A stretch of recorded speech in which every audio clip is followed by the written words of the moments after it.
Promise I've not been traveling. Oh, what did your pen say? Carolyn's on. We're all set? Okay, great. Thank you. All right. I'm going to call to order the Wednesday, February 24th, 2021 MASCO School Committee meeting. We are live streaming and recording this meeting. Due to COVID-related restrictions, we don't have any public audience tonight. I hope everyone had a good February vacation. There was a great article in the Chronicle transcript that came out last week about the many ways MASCO is honoring Black History Month. And I just want to take this chance to acknowledge the great work that continues under challenging circumstances and to celebrate it. For example, in this article, we learned about special projects in English and social studies classes regarding race, a book read about race that was organized by our high school librarian, Ellen Sheehy, and a partnership between our student council and the ACE Club. The ACE Club is the Appreciating Cultures and Ethnicities Club. It was all great stuff and all happening during the pandemic. So while all that is going on, this school committee will continue to work with our administration to figure out the best ways to provide our district with all the support that we can for it to continue to do the great work that it does. On one more note under my comments, and before we get to comments from the audience, I just have a statement. We are aware that Mark Mowers is distributing videos taken from a MASCO budget subcommittee meeting. He's sending them to an unknown number of people. Open meeting laws require that the chair of a public meeting be informed if a meeting is being recorded. No one at that meeting did so. And without that, recording the meeting and sharing it are both crossing a line.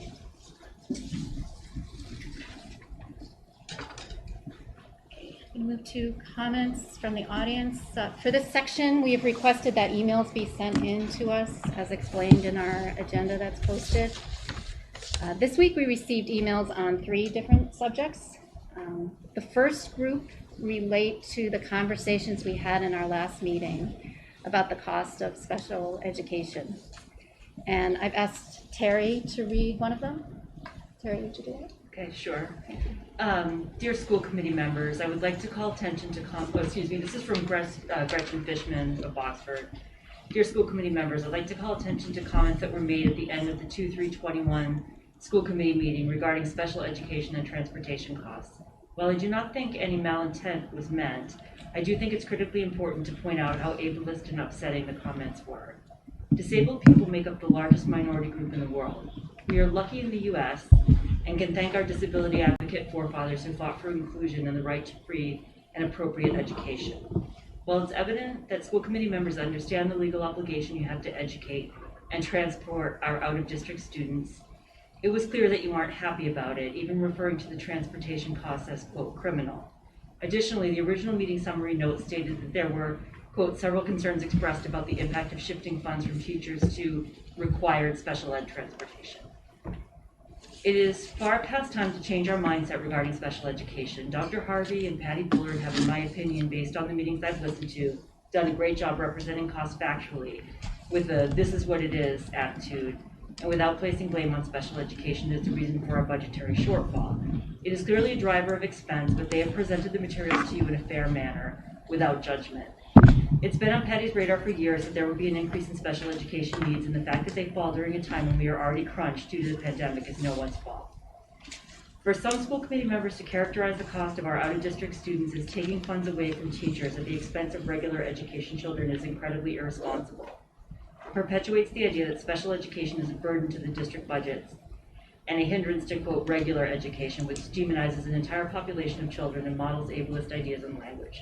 FAPE, free and appropriate public education, is a tenet of our public system. Not only is it codified by law, but it's ethically imperative that every child have an equal, accessible education. As I was considering how to convey my thoughts about the school committee conversation, I thought about implicit bias. I know the school committee has done some great work on anti-racism, so this led me to your newly adopted equity and anti-racism resolution. It both saddened and angered me to realize that disability is excluded in your document, which says, where all people are not judged advantage or disadvantaged based on their race, religion, nationality, ethnicity, citizenship status, gender identification, sexual orientation, or economic status. I know several of you. I know you've done great work in our community, and your personal commitment to social justice mirrors my own. I also know that recognizing one's own implicit bias is hard work, and unpacking it is even harder. I'm asking that you do that work for disability. Your position on the school committee is meant to represent all families in our district. I'm guessing you would never single out, for example, an issue with race or religion and your annoyance in having to make sure certain student needs were met, but you've done that with disability. This is a decades-old problem. People believing that special education kids take services away from general education kids, and it's time for that to change.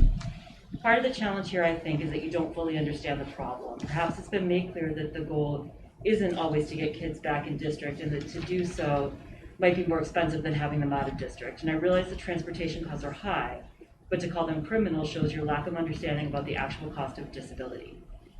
Consider this: it costs an estimated $233,610 to raise a child to age 17, according to the U.S. Department of Agriculture in 2019. Autism Speaks, an autism advocacy organization, estimates the cost to raise a child with autism is approximately $60,000 a year, or $1,020,000 to age 17. When we talk about transportation more specifically, realize that some children require wheelchair accessible vehicles, some medically complex kids require nursing support, some with behavioral challenges require a behavioral therapist or paraprofessional, and some kids go to school really far away, even in different states. Those things cost money. Accessibility is not free. I would say that you're lucky if you don't personally know the financial burden of disability, but the truth is that disability has made me richer in immeasurable ways. I respectfully ask the school committee to take immediate action to add disability to your equity and anti-racism resolution. The second line, whereas public schools are responsible for providing students with their civil right to a free and appropriate public education and a welcoming community for all students, can never be realized if you do not include disabled students and students with learning differences. Likewise, in the antithesis of a welcoming environment, you said to 10 families that are part of our school community, whose children have access to clubs and sports, and who may likely graduate with a mass economic diploma, that you consider your legal requirement to safely transport their children to be criminal and a burden to other students. I would ask that you carefully consider those statements and that you ask questions to better understand our collective responsibility to our special education students, and that you begin to publicly change the narrative away from ableist rhetoric. As always, I'm an open book and welcome to questions in our conversation, and I appreciate your consideration of my statements. Thank you, Gretchen Fishman. Thank you, Terry. Normally we don't respond to public comments, but I think it's important that I respond to Gretchen's letter. I want to thank her and the two other parents, Jen Symes and Jess Ruiz, who sent in letters with similar feedback. I apologize for the words I used in the last school committee meeting. I've always fully supported providing for our kids' needs, but I admit I do need to reflect on and change how I frame and lead the community discussion about supporting the education of all of our kids. I pledge on the school committee's behalf to change our collective mindset and the framework in which we have discussions and form policy. As you know, this committee is committed to anti-racism actions, and we'll discuss at a later date how we can incorporate anti-ableism into these discussions as well. And in return, I ask that our committee understand that our meetings can be messy. We aren't seasoned politicians. We're a group of volunteers who care deeply about all the kids in our community and the financial viability of our towns. Due to the open meeting laws, all of our discussions have to be held in an open meeting, a public meeting. And we're on the spot, frequently getting new information as we're speaking and deliberating. And we can and we do make mistakes. We will learn from them and continue to invest our time and our talent to support the best education for all of your children. We got another group of letters, 3 of them, about the topic on these was planning for full-time in-school learning, which is on our agenda tonight.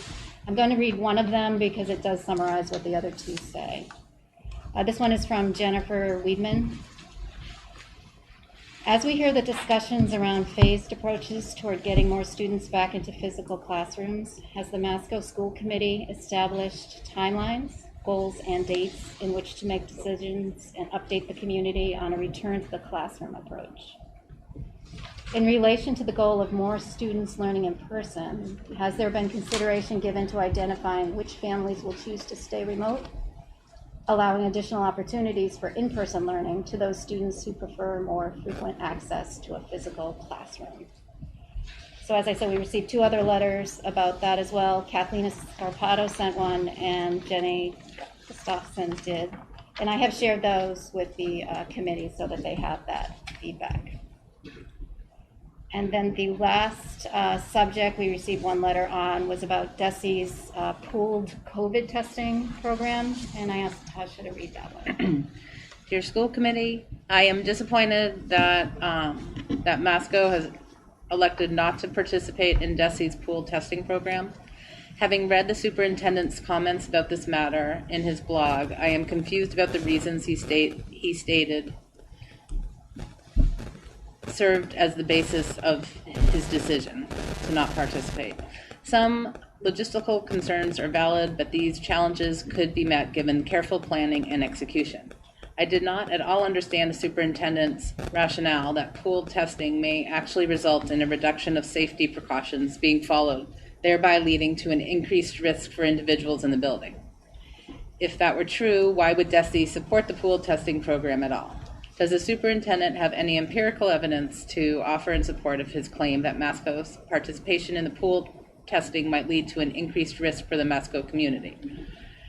Teachers, students, administrators, and the community at large all want students to be able to safely return to the building as soon as possible, and DESI is offering its pooled testing program in order to expedite this process. Common sense leads one to believe that a safe return to the school building depends upon whether COVID is spreading at school, and the best way to determine whether COVID is spreading at school is to test individuals at school. I cannot see the fault in this line of reasoning, and I cannot understand MASCO's intentional lack of participation in a program designed to measure the safety of in-person return to the building. In what way is the MASCO community made safer by its lack of participation in DESI's pooled testing program? Respectfully, Dustin Rollins. Thank you. All right. Next up on the agenda is to hear from the Student Advisory Board. Nicole Masai is with us tonight. Hi, Nicole. All right, this is kind of long, so I'm just going to split this up into sections. So hi, I'm Nicole, the SAB at large. First, I'd like to thank you all for inviting me to speak tonight. In addition, I'd just like to recognize the hard work that has been done by Dr. Harvey and the Principal Selection Committee. And the student body offers a warm welcome and congratulations to Dr. Kiribatos for being selected. So this next part is a student council update. So the student council has been working hard to help MASCO regain its sense of community and morale. The Small Town Heroes Award process is going very well, and we are grateful for the Community Relations Subcommittee's support. Tomorrow on Friday we'll be holding the first ever Black History Month assemblies led by members of the Student Council and ACE Club. Speakers include members of the MASCO community and Thaddeus Miles, who is a Boston leader, activist, and director of community services at Mass Housing. In the Student Council, senior representatives are currently leading open projects which help us build organizational capacity. The 5 projects include Senior Citizen, St. Patty's Day Celebration, MASCO Morale Boosters, an in-person promoted learning promotion campaign, a mental health campaign, and a leadership workshop. Finally, the student government elections are in the works, and we are preparing to release information to the student body on Friday. For the in-person update, this week we have noticed that more students have begun showing up to in-person school, and hopefully more will show with the vaccine getting out. As a student council, we are working to promote in-person learning. Many students are not showing up because when they are in person, they are sitting in the auditorium or small cafeteria for a substantial portion of the day, which are not desirable or energetic learning communities. And there are seldom any in-person activities that differentiate online. In in-person learning, many classes are taught with in-person students on the computer, just like at home students, which makes learning in the MASCO building somewhat discouraging. For this schedule update, we continue to offer gratitude for the WIN block, which has provided valuable opportunities for student-teacher engagement. Many students have expressed that it would be easier if there was one centralized place where we would be able to see which cohort is in school and which block is at WIN each day, such as the calendar on the MASCO website. Many have also requested the rotating schedule to return. Students often struggle to participate in their first and last classes as effectively as their middle classes. Potentially, the schedule could rotate and the WIN block could remain at the same time every day. For a mental health update, we deeply encourage the prioritization of mental health initiatives at a school committee and administrative level. In certain classes, our teachers have sparked discussions on mental health, which have really been beneficial. If there is a way to make information regarding mental health resources and best practices in a centralized place on the MASCO website, students would greatly benefit. And finally, on the budget, with budget season coming around, we understand that there are tough decisions to be made. We ask that all possible efforts are made to cut expenses in areas such as buses, which very few students currently utilize. Additionally, if there is a concern among students regarding cutting the drama teacher, if this position is to be cut, we hope that the courses for students to pursue acting and public speaking will be made available somehow. Thank you for inviting me to speak, and I understand this is a lot, so just let me know if you need me to elaborate. Thank you, Nicole. Does anyone have any questions? Silly? Well, one is a quick comment, which is just, I'm hoping you mentioned the centralized place for knowing which cohort and which one WIN block, and that's on the MASCO app. Okay, it's on the app? Yeah. Okay. It's every time I need to check that, it's Okay. right there. Yeah. So anyone who's not using the MASCO app, that's a good one for now. Okay. Do kids have We that? can't also have it somewhere else. Do kids have that? I don't personally, I don't know how many kids do. To be I don't know. I honest. feel like it's a parent app. That's why. Oh. Anyway. Well, they're not restricted from using No. it. It may not be cool, but it's got the information. Put it on the back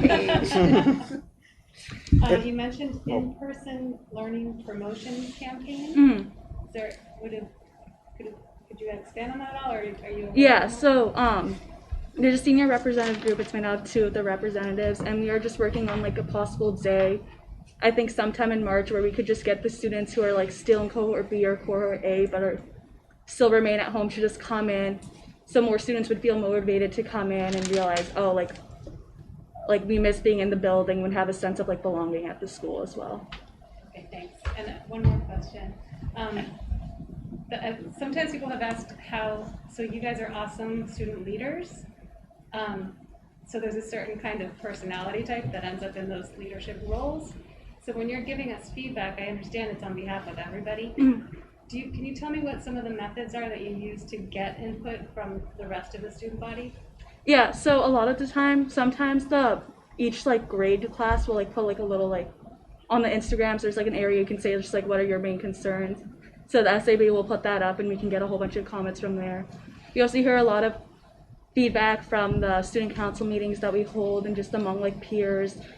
And there's oftentimes we receive like comments on the MASCO student council Instagrams and each grade's Instagrams as well. Okay. And a student told me that you also sometimes do polls. Yeah, we do that as well, yeah. Thank you.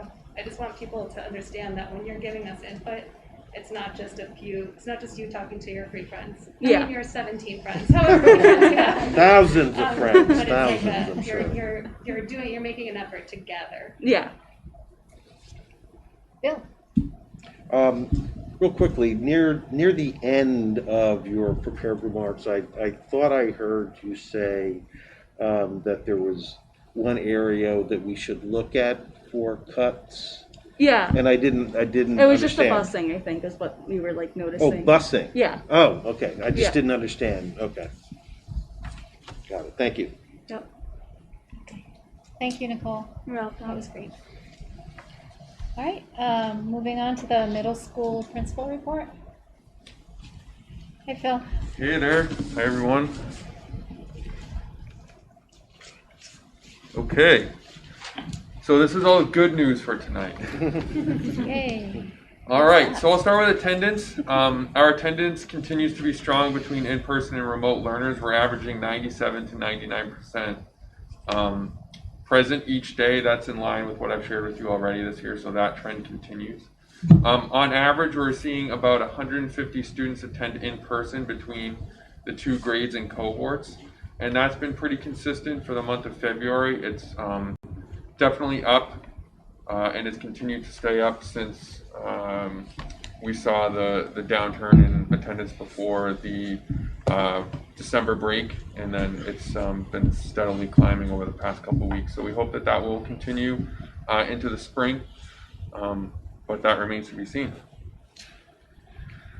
So our in-person attendance, I just put the figures up for you there since last week. You can see that grade 7 attendance is definitely putting the 8th graders to shame, and they're showing up to school in stronger numbers.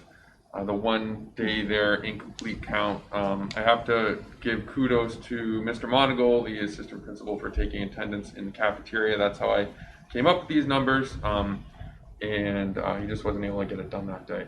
But you can see it's been pretty consistent with 80s, 90s, over 100 one day with grade 7, and hopefully for grade 8 we'll continue that upward tick. We see 75 there as the most recent date on the 23rd. Okay, MCAS update. As you probably know, we will be administering the MCAS exams in April and May. We've created a testing schedule to test by cohort, but that is still a tentative schedule. I received some more information today from DISA that they said we can test math and science on the same day. So that will we'll be able to combine a couple of days of testing that we had planned to separate before. So that will help us to hopefully streamline it a bit more. The state accommodations this year for the pandemic include reducing the test sections by half. So for instance, ELA, students used to take 2 sections of ELA. This year they'll only take 1 section of ELA. They're eliminating the accountability rate rankings, and they're not requiring testing for fully remote students. Community building. The food drive launched. I had mentioned that a few weeks ago. That runs through the end of this week. We've gotten quite a few donations already, and we're expecting more to come in.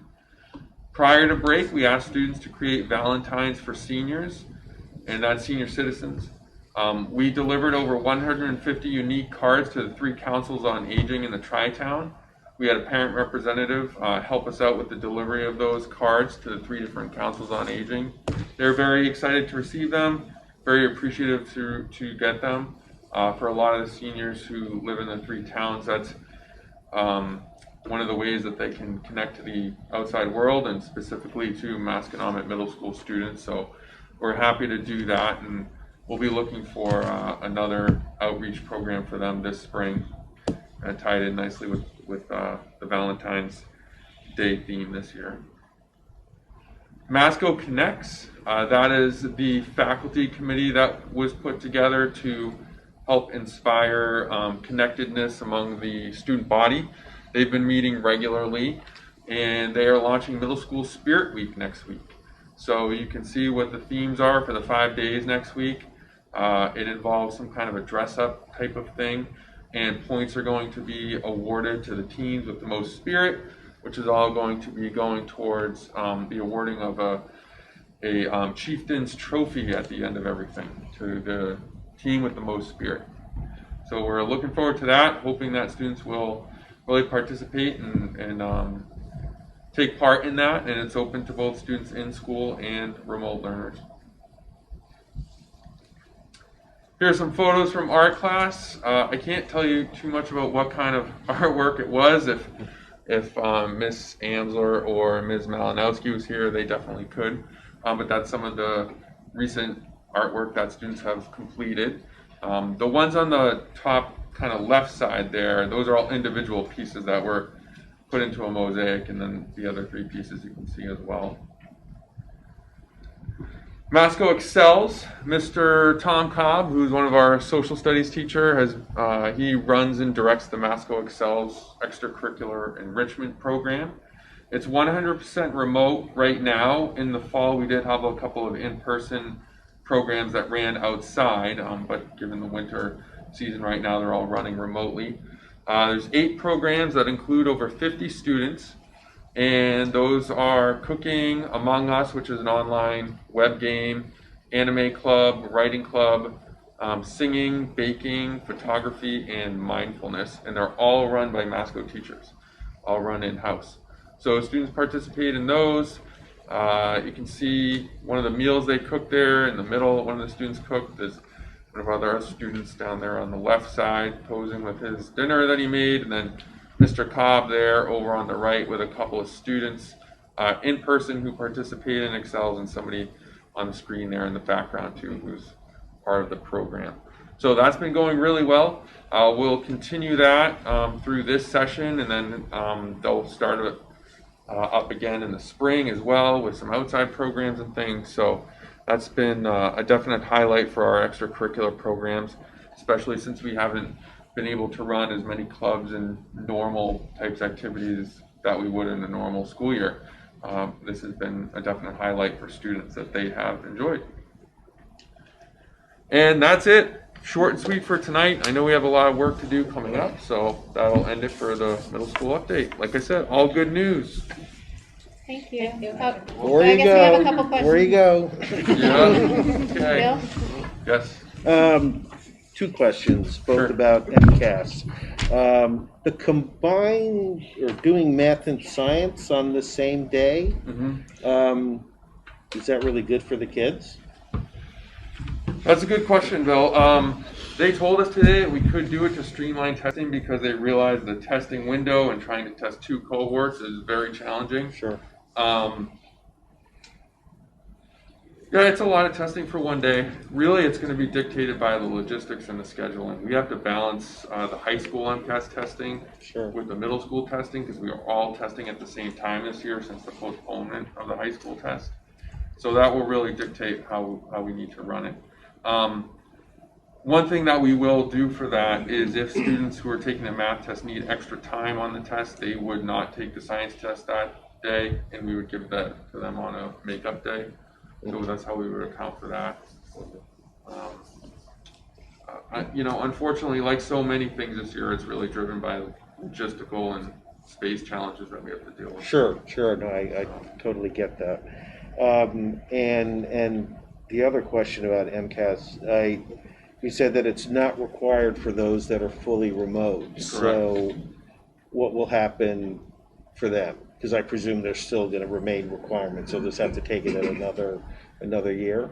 They just won't take it this year. They'll be exempt from the MCAS. It doesn't count towards anything this year. The school's not penalized for students who are absent from testing. So they'll take it next year. 7th grade takes it. 7th graders would take it next year as 8th graders if they miss it. 8th graders wouldn't have to take it until the high school requirement kicks in. Okay. So that's how that works. Okay. For the remote students, we will give them the option to take the test. If they want to come into school to take it, they Right, I mean, you have to come in to can. take it, right? But they have to be here to take it, and they don't have to. So their options would be stay home and have a day off, or come in and take MCAS? No, there will be asynchronous work provided to students if they're not here. I don't mean you. That wasn't meant about you. It was, But they'll have to take it at another that's what it time. sounds like the state is offering, like suggesting. I'm gonna refrain from commenting Okay. on that. So. Is there a definition of fully remote student that has to be I met? was wondering. So No. if you haven't selected, so we, If you're in obviously, cohort D, you're fully Yeah. remote. Cohort D are fully remote, but what if you're in A or B, but you just choose not to come? You're not fully remote. based on what the state said today in the webinar that I was in for 2 hours, it sounds like if the child does not show up to school, then they are not being held accountable for taking the test. Okay, note to parents. What time is that webinar? That one was 9:30. Okay, so the commissioner blew that all up at 3 o'clock. Oh, great. He Okay. seems to be doing that a lot lately. Well, That there's was an with the example, DESI though. testing Phil's spending group, 2 hours. Yeah, he didn't tell them either. All right, so Apparently. what's the new plan? Well, it's in my update. So. Okay, great. So, Stay Tomorrow. tuned. So nice work on that plan. I don't know how good it is anymore. all right. Carolyn Good was to just know. going to say, I mean, to that point, you guys are like, we're laughing because you have to have a little bit of a sense of humor or else you're completely insane. There's nothing funny about the fact that this is what happens a lot this year, that you guys work hard to figure out a plan, Yep. and then the plan is required to change for whatever the case may be, so it's just. We're laughing because we have gone insane. We're laughing because we lost. Because of the reasons. It's either that or cry, Exactly, yeah. like really. It's a coping mechanism. It's like, yeah. Yeah, I mean, the whole thing with the testing this year too is when you're testing 2 cohorts, it doesn't really shorten the test for us here in school. Because you're giving the test the same number of days as you would in a regular school year since you have to test 2 groups. So they really didn't shorten the test for us, they just made it possible to test in 2 months. Yeah. So, I have a very light question. Sure. Which is just the very last slide had a picture where they're in front of, I just want to know if that's what I'm looking at, the top right picture. yeah, So are they in front, is that the screen projected onto the whiteboard? behind Yes. them? So that's what that would look like. I've been yes. trying to, it's Yeah. not too, but we're not in there to see what it looks like. Yes. If a so the child who's at home is visible on screen with the children that are in person. Yeah, so Mr. Cobb, he organized the picture and got a couple of kids who were in Excels, who were in the building to pose, and then asked a student who's at home to turn on his camera for the picture. So that's how we did it. Yeah. Thanks. Yep, you're welcome. Thank you, Phil. And thank you for staying on top of the NCAS stuff. Oh, you're welcome. I'm Yeah. sorry. Yeah. Have a seat. All right. Well, it sounds like all my work was for naught. I know. That's good practice. For the next pandemic. For tomorrow morning. The next- When it changes again. Okay, go on to Mike's superintendent update.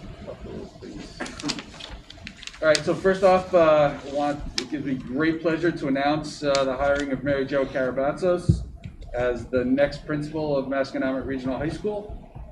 Through the interview process, Dr. Karabatsos distinguished herself as a school leader who was visionary, data-focused, thoughtful, and engaged in the lives of her students and faculty. In her work as the Dean of Teaching and Learning at the Brooks School, Dr. Karabatsos led the implementation of a competency-based assessment system that teaches students the skills necessary for lifelong success. I've spoken with Dr. Karabatsos several times over the past week, and she's eager to begin the process of meeting with all of our faculty and staff and parents and students, learning more about Masconomet, and working with all of us to achieve the goals of Masconomet Vision 2025. And I'm really excited to have her join our team beginning on July 1st of 2021. I also want to take the opportunity to thank the members of our community who participated in our search process. Thanks to our screening committee, which was co-chaired by Patty Bullard and Phil McManus, and was made up of high school student Justin Crosby, high school faculty members Jenna Almeida, Kathy Natali, and Melissa Stanley, department heads Irene Duras and Tammy Fay, and high school parents Mark Butterworth, Alexis Costas, and Karen Porter for conducting the initial interviews and recommending our 3 finalists. Thanks also to the members of our community who participated in the interview sessions during the virtual site visits, including the 60+ students of our high school student council. All 60 showed up there's 75 actually on student council, right? Yeah, around I there. think that's the number, yeah. 60 students at least showed up for everyone and rapid fired questions at each one of our finalists for a full hour. It was pretty amazing to watch. We also had our high school faculty take part in a session, our department heads, and then we had evening sessions for parents and community members. The feedback on the 3 finalists provided by these groups was invaluable in helping me reach this decision. So, welcome, Dr. Karabatsos. And then we're going to talk about potential changes in the learning models. So a couple of things, I do have a deck I want to share with everybody in a little bit. But since February 11th, we've received several communications from the state and federal government around how we will conduct school in the spring of 2021. On February 11th, the Department of Elementary and Secondary Education released updated guidance around student transportation.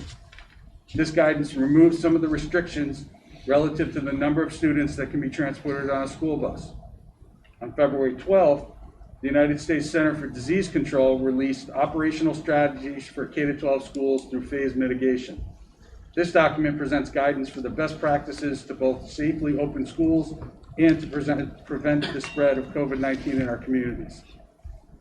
Finally, on February 23rd, Commissioner of Elementary and Secondary Education Riley released and initial information on expanding in-person learning this spring.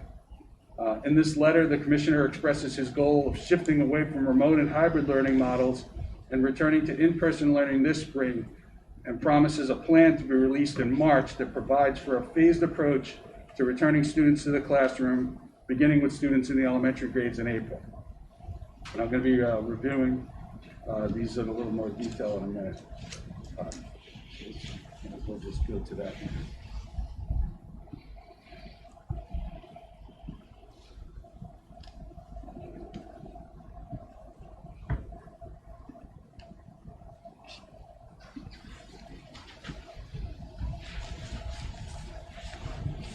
Just to give, I'm just going to run through some of the details of this information that was provided to us over the last couple of weeks.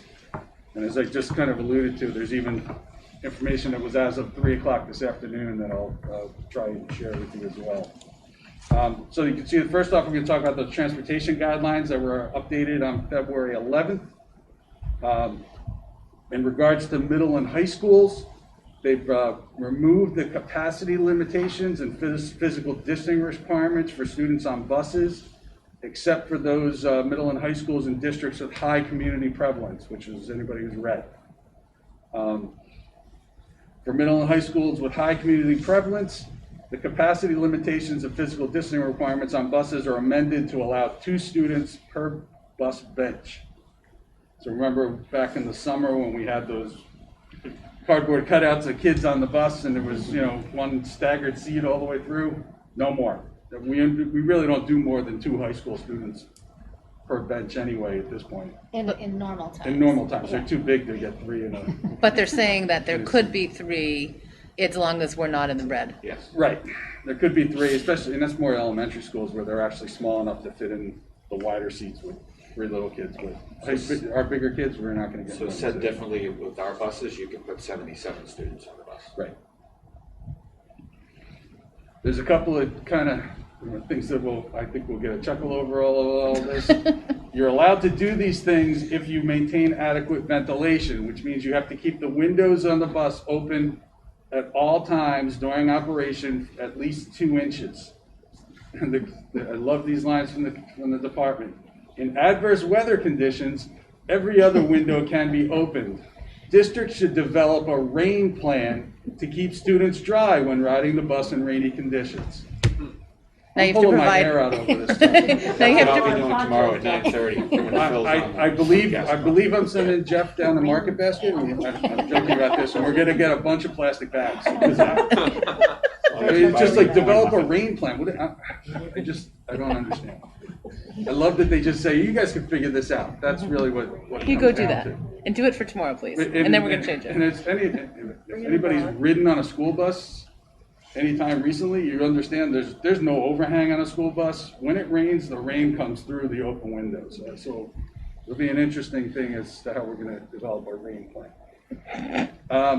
Part of this also, we'll require that we're going to assign students to a single bus in a particular seat. The single bus is not an issue. Everybody's on their own assigned route, but we will have to have assigned seats on the bus to do this. It also strongly encourages districts to add a bus monitor for every bus to ensure strict adherence to the health and safety guidelines. So you still have to wear a mask, but to have the windows open and students seated in the right seats. Again, there's the question of how that expense gets handled. If it's even feasible to hire bus monitors for the 4 hours a day that they're actually We've learned that it's not. on buses, right? Yeah, we couldn't. Perhaps Hall parent monitors, volunteers? CAF monitors, proctors. I don't think we could even find them. Volunteers are possible. We could also anoint, I guess, a bus captain because it says student leaders are also possible there. There you go, Nicole. What do you think? Sort of like the old safety patrol. We'll give them Keys at home. the orange belts. Remember those? Those are fun. All right. Okay, So what else we got? that's a bus. So then But- that was Thursday. Seriously, all kidding aside, I Yes. mean, this is, I'm certain there are these are not the only things that might require a chuckle or two. But, I mean, I find it interesting that, this is basically telling us that one of the major constraints we had of transporting kids to school is removed. Absolutely. And that we could put 2 kids in each seat. I mean, frankly, I guess I'm anxious to hear how they got to that, because, everything I read still said 6 feet. Well, in class, they have to be 6 Bill, feet. that's going to be a theme that runs through this whole thing. And your question of how they got there, I don't know. Okay. And it's a consistent, A consistent the inconsistency. commissioner this afternoon at 3:00 consistently refuted the CDC's guidance of 6 feet and said, Okay. our scientists are better than the CDC's. Whose are their scientists? The people that they have from, they have Massachusetts doctors, and they say our doctors are better than theirs. That's Okay. That's All right. the message that we were told, and that 3 feet is really okay. Well, Although, as I said, I walked in there are here 2 and kids in counted a the seat, number of it's times not. we have 6 feet posted on the state work, return to work guideline worksheet that's on the door. All of our signage, the stuff on the floor, everything says 6 feet, except now in Massachusetts schools, magically we can go to 3. Buses But- still won't be 3 feet. Yeah, it's still not Buses are 3 even feet less. even on a bus. I It's mean, even if less. there are 2 kids I in think a. that, well, the bus piece, I think what their science behind this is, with the windows open, you're actually exchanging the air in the bus 40 times in a minute. Okay. Especially with- all right. That's the rationale behind that one. But And if we even- can make this even work, their- that's great. But even their own guidance contradicts itself, because once you get them here, you can't keep them, we can't comply with their own rules that you're gonna go over in a minute, right? So, And before you do this, one more comment on the busing, because Nicole also mentioned buses as a cost savings potential, and I know this comes up from time to time. So we're repeating it for us, but for anyone who maybe doesn't already know, yes, a lot of our buses might still remain very underpopulated, even with this new guidance. However, as a regional district and the public school, we are required to provide access to the public transportation to all of our students, whether they're using it or not. we also have a contract. And we also have a contract.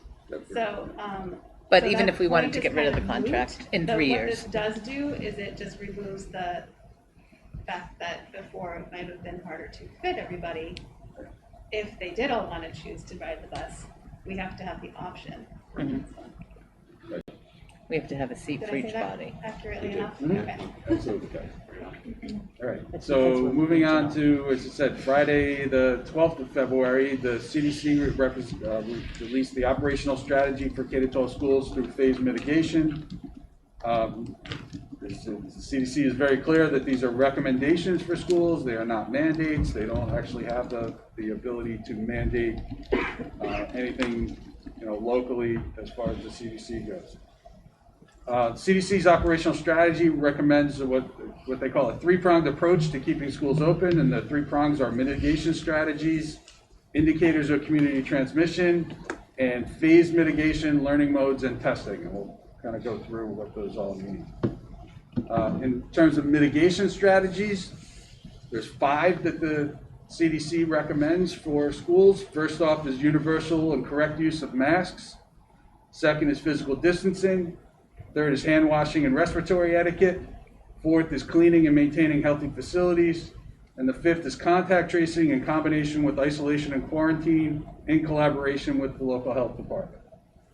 CDC, looking at these mitigation strategies, they put a big asterisk next to number 1 and number 2. And they say these are the 2 priority strategies: universal and correct use of masks, and physical distancing of at least 6 feet should be maximized to the greatest extent possible. In hybrid instruction, scheduling should be planned to ensure physical distancing.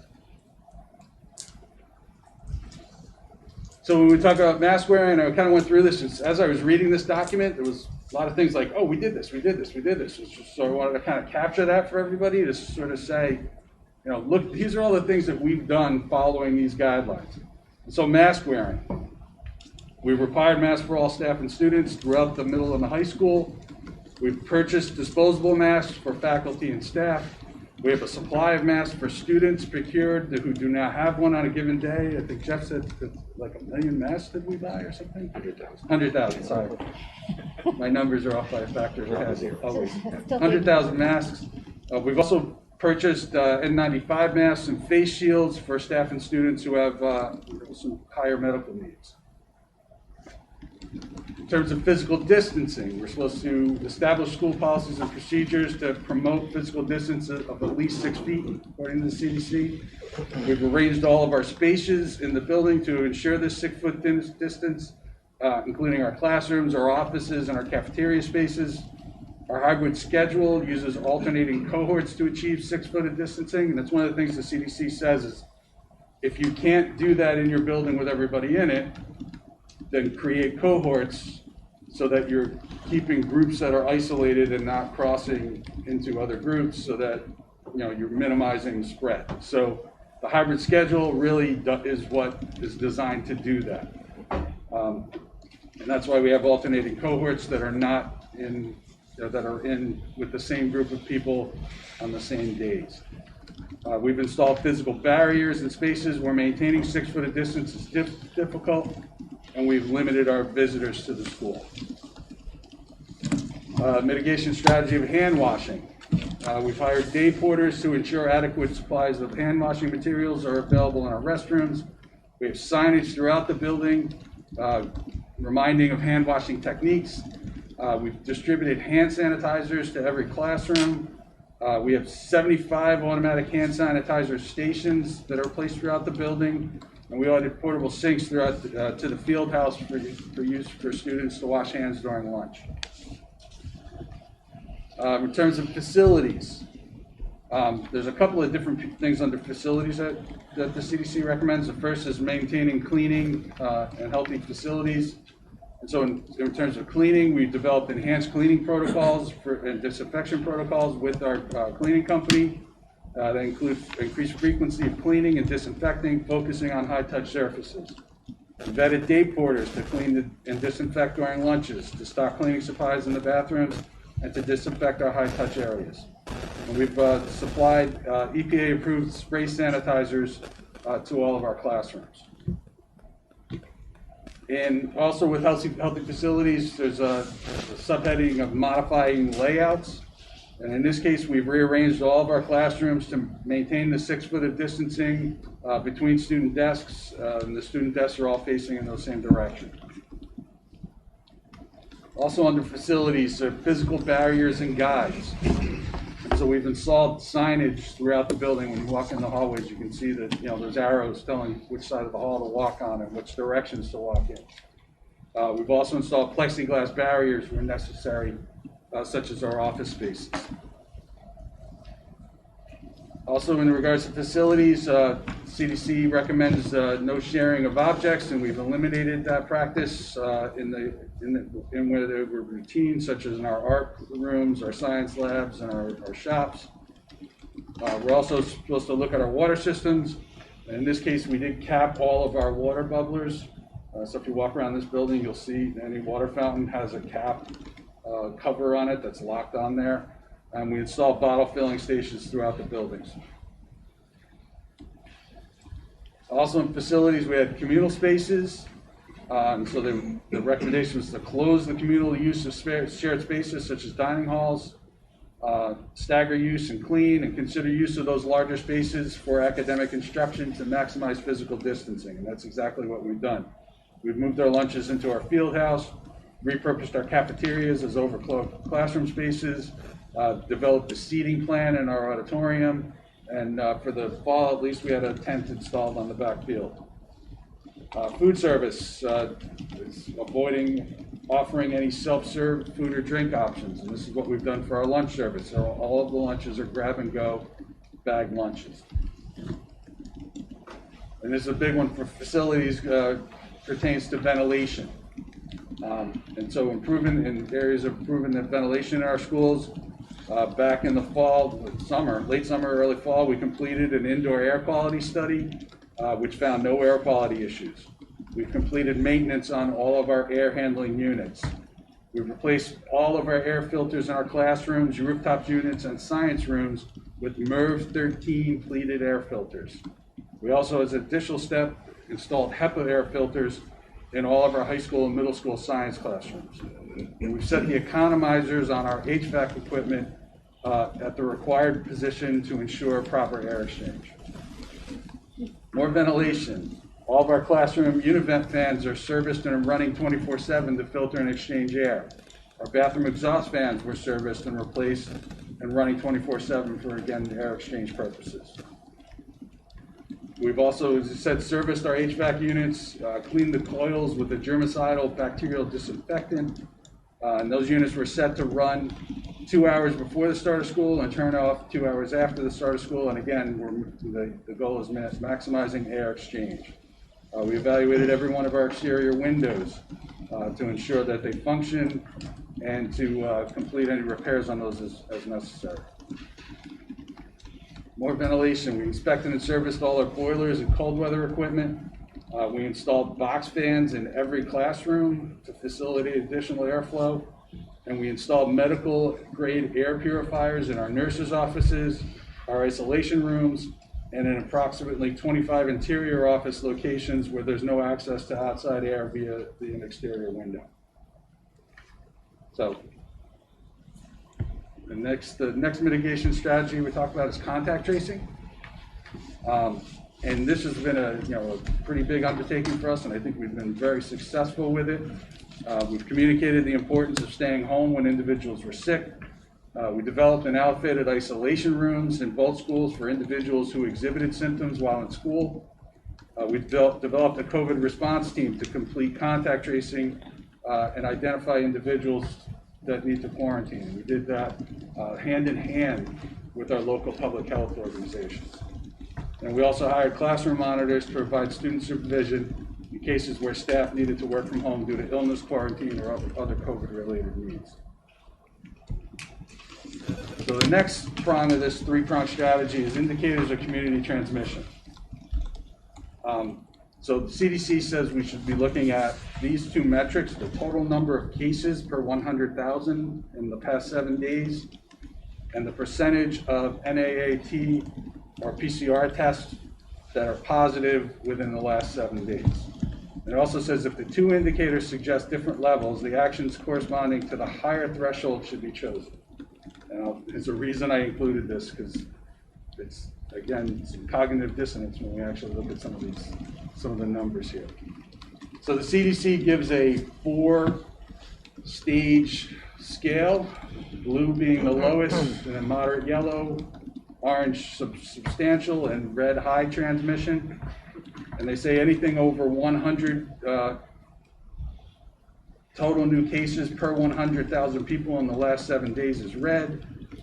Anything over 10% percentage of positive tests during the last 7 days is also red.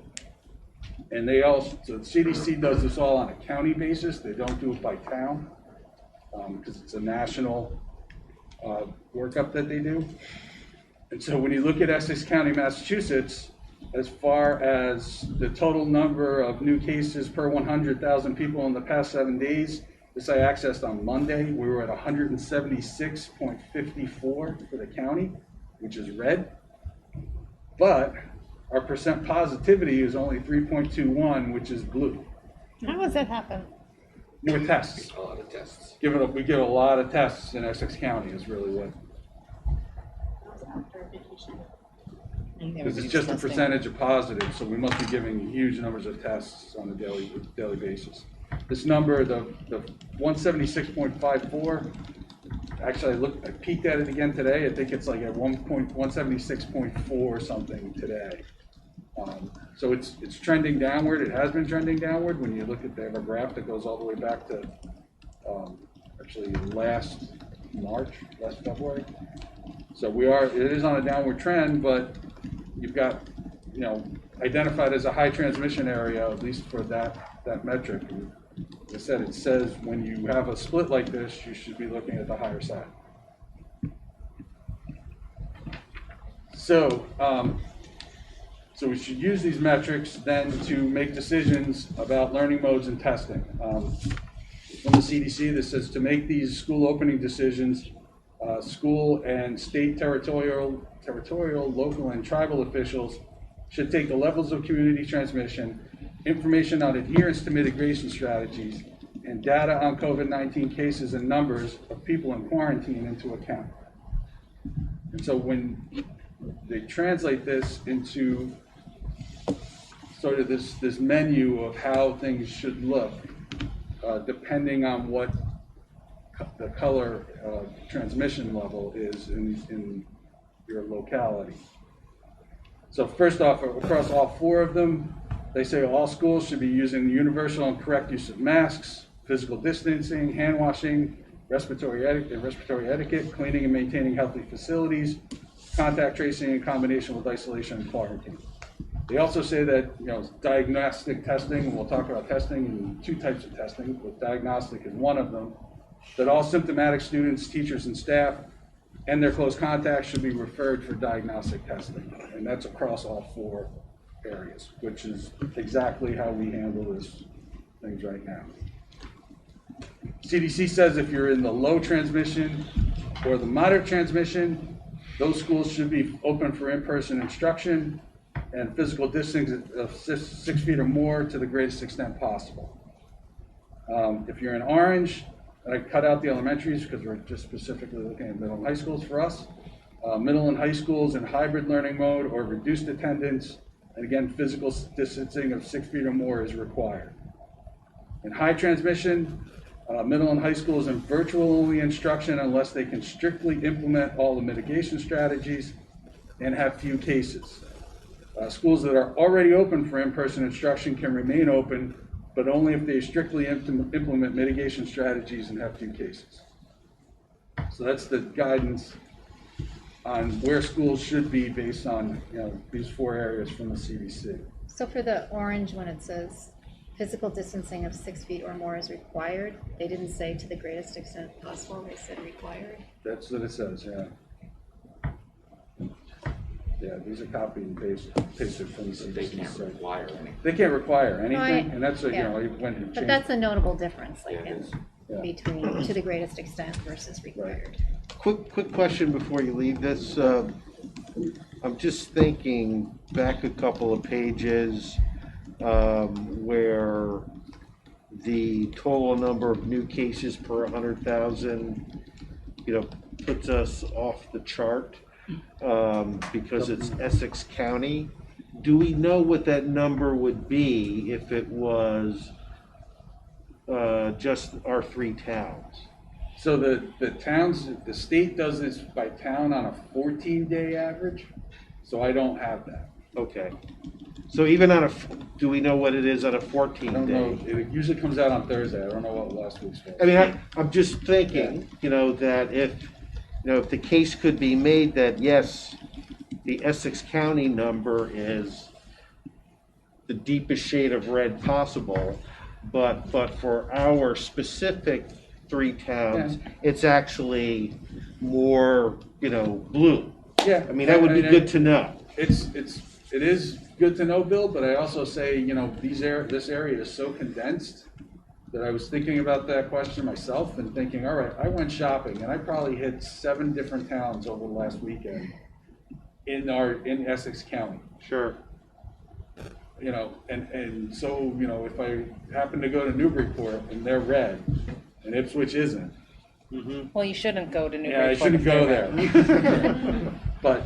But that's, I guess it's it's kind of this idea that we're all just, trying to, Sure, not and that insulated. I definitely get that, and today I'm not certain that knowing this would make a difference. Right. I mean, but not knowing it, I can't make that judgment. Right. So I think it would be useful to know, to look at that number a little more nuanced and see, is there a difference? Well, I It think did there. make a difference back in September and October, if you recall, when there was a lot of light and gray and a couple of reds in Essex. And it's coming back down. I'm trying to remember. The last I looked, Oxford I think was still red.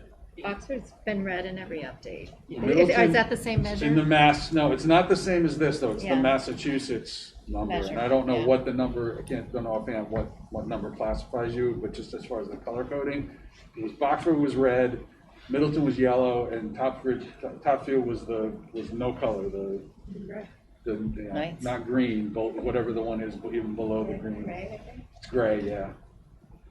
Yeah, I feel like those are the really relevant. I mean, we can't.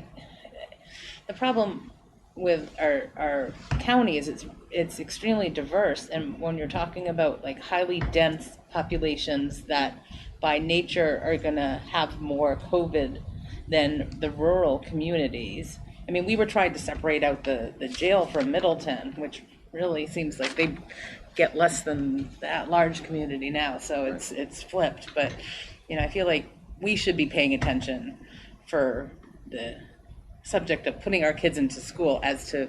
Yeah, and I think, even this, where it says, in the red, even in this red, it says schools that are already open for in-person should remain open. Yeah. Which is, we've been open for, in the hybrid Right. all the way through this, but only if they can strictly implement the mitigation strategies, and I think I showed you that we did. And they have few cases. I mean, so in our case numbers, ticked up during the surge. Overall, we've had 92 reported cases in students since October, and it's around 24, I think is the number for staff, for adults. And they are. I mean, we've gotten far less emails. Yeah. Far fewer I mean, emails from you. I think this week we're only at like 3. I actually been slacking and sending an email out, but because there just haven't been that many. Okay. Again, so- it's reported. That's the other piece here. I read somewhere else they think, even just the positive tests are really only 20% of what was actually out there. Well, we can't solve that one right No, now. can't. I mean, I think, I just want to. Oh, I'm not using this to advocate that we shut down. Yeah, no, I know that. I definitely No, know that. but I I want think everyone to it's- be clear about that. But when I saw that page, that obviously, jumped off the screen. But then the more I thought about it, I just want to be sure that it's given the appropriate weight. Right. And that we use that appropriately. Well, and going forward, as we make different decisions, kind of like we are here, but, as if that data stays high, Essex County, but. That's come down in the last month too. Right. It was well. It's come But even down if to it stays red. 176. Yeah, that's come down, and it was over 200 just a couple of weeks ago. Okay. I'm sure we're driving it down. So. Us Just personally? Yeah. Okay. During the surge in January, it was up over 200. Okay. I didn't mean to sidetrack, but I just thought, wanted to get that, that With thought all of out that there. discussion, this one will kind of give you a chuckle too. That's all. So the CDC has, made these recommendations around sports and activities. In high transmission areas, they are recommending the virtual only for all sports and activities. And there is a statement in there that says prioritize getting students in person for instruction over sports or activities. Yes, I saw that in the CDC stuff today. Moving on to testing. So this is another piece of the mitigation strategies that they talk about. So as I said earlier, 2 different types of testing we're talking about here. First off, diagnostic. So that's for anybody who is exhibiting symptoms or anybody who's a close contact of someone who's tested positive. And we even go into the letter that I send out. There's a link right in that letter that says, here are all the testing sites. And when we have someone who exhibits symptoms or is identified as a close contact, we are encouraging them to seek out testing through one of those sources. Even to the point now where it cuts down the length of quarantine time for close contacts if they can produce a negative test. And that's something we've been doing all the way through. Screening testing is the other type of testing that schools could offer. You know, and they talk about this being weekly. There's a pretty long discussion in the CDC document about the considerations and challenges that need to be addressed in implementing a school-based testing program. And they talk about the logistics. They talk about the legal requirements around it. They talk about the reporting requirements that exist in, you know, as if a school becomes a testing site. There's a lot that goes into it. You know, as we talked about this at our last meeting, our caseload numbers in school have been reasonably low, and I don't know about, you know, what the return would be given the amount of resources that would have to go into actually putting a testing program in place. Is it over at the end of March, or was it just 6 weeks from It whenever actually it got starts? extended today. Okay. 3 o'clock, I'm sure. Yes, at 3 o'clock, it was extended to the state is now going to pick up the testing, where is it? To April 18th. So we still can apply. We're actually going to meet on Friday with our nursing team and reassess where we are. We'll talk about the screening testing piece. Oh, that's good to hear. I don't know what the answer is, but it's good to hear you're taking them on. Yeah, we're going to continue to talk about it. So. And that's just the screening testing that the state was offering, correct? Pooled. The pool, it's a pool. It's the same. Screening testing is just you're testing all of your individuals. The pool testing does that. It cuts the cost down by saying we're going to take 10 individual So samples, representative samples, put them okay. all into one sample. They all get mixed, and then the lab only tests the 10 samples as one. And so if it comes back positive, one of those 10 people is likely to have it. So then you have to drill down and start testing all of the individuals while those 10 individuals are quarantined. Because it could be any one of the 10 or more. But your pool can be as big as 25. Right, the pool can be up to It can 25. get really complicated. And the advantage of doing that is is it less expensive? It's cheaper. Because, okay. It's less Okay. expensive to test to run the tests is a pooled sample. And presuming you Got it. do it by the people that you're close with. Like No, you, The pools are very random. Should be so random. It's kind of it's a cross section of your community, your school community, right? So Oh, there could really? be 3 teachers in with 22 kids. Right. You don't want to do 10 teachers, Yeah. for example, or 25 teachers in one pool, because if one pool comes back bad, Oh, you got to they're knock all out 25 people.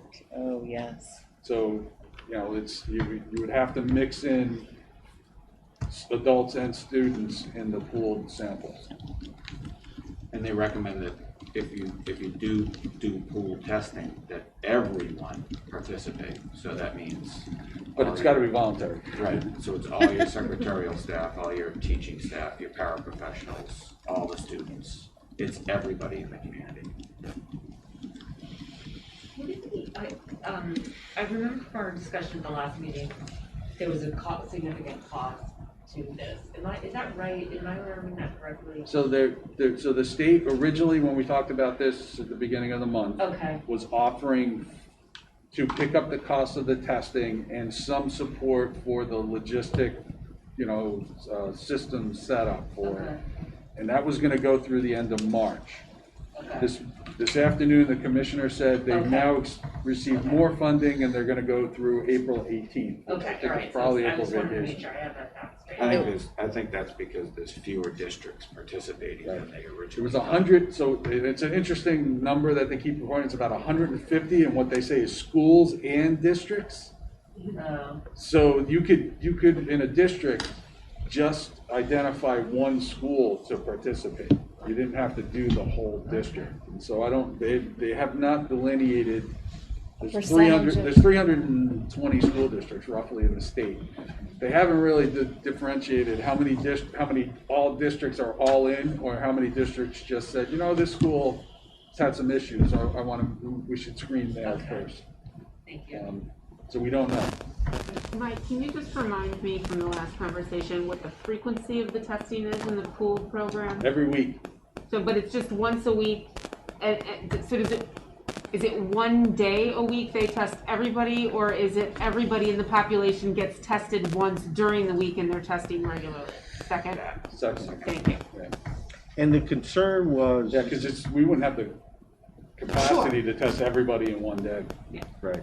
But just to clarify something for me, one of our concerns about this, since the state is picking up the cost of the actual test, was the additional administrative burden on the district in actually doing it. Right. I went down to Watertown and watched. Watertown's been doing this testing since the beginning of October. And I went there, Scott Morrison and I went down, it was mid-January. They had, in dollars, they had spent $300,000 from October to January just That's on what I was testing. trying to remember, okay. Yeah. The cost that the DESI is offering was less than what Watertown is paying per test right now, so it wouldn't necessarily be that much, but there's, I've heard estimates of $10,000 a week. Because the other piece, and this is where that comes in, is I watched 2 nurses do nothing but test for the 2.5 to 3 hours that I was there. We employ 3 full-time nurses for the district. So that was 2/3, I said to Scott Morrison, that's 2/3 of our nursing staff right there committed to doing nothing but testing this. But is that school of a similar size? It's a little larger. Ours? Okay. Watertown, I think, is, can't remember the number. It's larger than we are. They had a substitute nurse that they were able to repurpose into this one position and then pulled another nurse from one of their schools to do it. I mean, it might be another area or another opportunity for a community member to volunteer to help out. That one you have to be careful with because we're dealing with health information. So, the legal, again, Okay, as I talked fair about, enough. as this talks about those legal considerations, privacy Just trying to laws are get in creative. there. Yeah, the privacy laws are really, Sure. a key piece of that. How is our nursing staff doing? Do we know? I know obviously there's a lot less kids in the school right now, and I know that they were very busy in the spring when we had no kids in the school, like setting up everything. But what would this do to them? So, I personally, I think we would have to, hire so it's resources across the board, right? So it's administrative resources, it's IT resources, it's purchasing IT platforms and software to kind of manage this whole thing. IT stuff too? yeah, Oh, yeah. these nurses This is very were sophisticated. taking the Then you've swab, got- putting them in a vial, Then you've got- barcoding the vial, and then scanning the vial into a computer. And then you've got the nursing staff themselves that actually perform and administer the tests. Then you've got courier services. So there's a lot to this. It's not just the burden that would be placed on the nursing staff. So, but to answer your question, my observation is that our nursing staff has been incredibly busy, especially over the last 2 or 3 months as COVID's peaked. They're on the front lines, right, with our students and staff and chasing down contact tracing and all those things. So, It's, the thing that I can't say enough about how responsive they've been through all of this. I call a meeting at 11 o'clock on a Sunday morning and they're all there. But those are the kinds of things we've been doing all the way through this is, 8 o'clock at night, we got a positive case report. We got to get together and make sure there weren't any close contacts, and Phil and Pete have been part of those calls too. To say, okay, we can't have that person back in the building or anybody else who's a close contact tomorrow morning. So we got to do this now. Now. And so, they've been, as I said, Sunday morning, it seemed like every week for about a month that Yeah, we the were doing nurses Sunday have been morning on calls. deck like 24/7. Okay. Because I leave Yeah. home like 8, 9 o'clock at night, maybe watching TV, and I'll get a text from Glenn Lamire or Right, from any of the saying nurses. this person just tested positive, and, they haven't been in school in the last week, so we don't have to call. Or they have been in school in the last week, and we got to get together. Right, okay. especially when a sporting team, Oh, God. right? So Yeah. I won't talk about specific sports, but there was one event that I'll never forget, and it was just so many people were impacted. Oh. And it was all hands on deck. And Because so they- it was our staff, it was the boards of health have been great. Julia, the new yeah. kind of, I'll call her cross. She's the school town. public health nurse. Yeah, she's awesome. Yeah. So they've really gone above and beyond, in my view, over the last 3 Well, that's good months. to hear. Not that they're working too hard. That's not. It's No, good that they've been really, Everybody's really working. responsive. And I'm very appreciative of the work they've been doing. I think adding something like this to their plate would just be a lot. And it sounds like you said earlier that you would be reassessing, so it sounds like they've been part of this conversation. Yep, they So that's- were. Our reassessment comes Friday. They were before I made my initial recommendation. They were part of the conversation, and as the last time that we talked about this, we said, all right, let's get back together in a month and talk about, see where we are again. There's been no change to the definition of close contacts? No. So good. No, and that's another key piece with all of this. I'm going to talk about what the commissioner said this afternoon. It's so new I don't have a slide. But honestly, us sticking to the 6 feet has been an invaluable decision for us, because the definition is still within 6 feet. And so, even those discussions we had, I'm just laughing about when a member of my team came down positive, and we were counting the floor squares in my conference room to make sure that everybody else who was in that I didn't group get sent home. was not going to get quarantined for 2 weeks. Are you raising your for the hand 2 and weeks. offering? The thing is, you have to think about this. So if we're at 3 feet and you have, kids seated in rows like you normally would, if one student were to test positive, all 8 of those students, 1, 2, 3, 4, 5, 6, 7, 8, yeah, that sit in that 3 foot radius around them would be quarantined. And that students are in 7 classes a day. So there's 56 potential close contacts that we're going to say Go home. goodbye if we're at 6 feet. But or right 3 now feet. they don't. Right need- now, because we are seated at 6 feet, our public health officials have said, if they're 6 feet, you're okay. So these guys don't need to when I come down. Right. But these guys do. We do, we're a little closer. We're doing a demo of the 3 foot. We're a little closer. So- I'm immune, don't worry. I'm So immune. that's where Phil and Pete come into play, Right. and as part of our team, right? So somebody's identified Yeah. as a close contact. We're all part of the team, along with the nurses and the boards of health, and there's 15 of us on the call. Right. And let's say hypothetically it's in the middle school. We identify the person with the student. Bill and Glenn go back to the seating charts, and they do their due diligence, and then they come back to the team and report if there are any close contacts. They And literally more go to often the than not, teachers and answer's actually, not even just the seating charts, go to the teachers and say, were they maintaining the 6 foot distance? Did they wear their masks at all times? You've done this 90 times since October. No, we haven't done it for we haven't done it 90 times, because what happens is, Trying to get a sense of the scale. it's been a lot. 30 to 40, I'd say. Okay. So one of the things is, so those 90 cases include students that are cohort D, they're remote. Oh, right, okay. Or if we've had a student that's, just choosing to stay home, so we've had those reports come in, and, or if there's a positive report on a Monday, and this, it's a 48-hour look back. Yeah. And so, the student was not contagious in the school for those 48 hours prior to the onset of symptoms, and so you don't have to look for close contacts. But that's what the nurses are doing? But that's part of that discussion that we're having, So yeah. they're checking the attendance, they're checking, Right. with teachers, are you sure the student wasn't, that type of thing, so. Right. But a So lot they're of work. doing a lot So they now. did that for all 90 Yeah, they're on it. positives, yeah. But because of what you have done and the strategies that we've implemented, we opened on October 19th to in-person learning and have never had to go back to remote learning for Correct. COVID reasons. Right.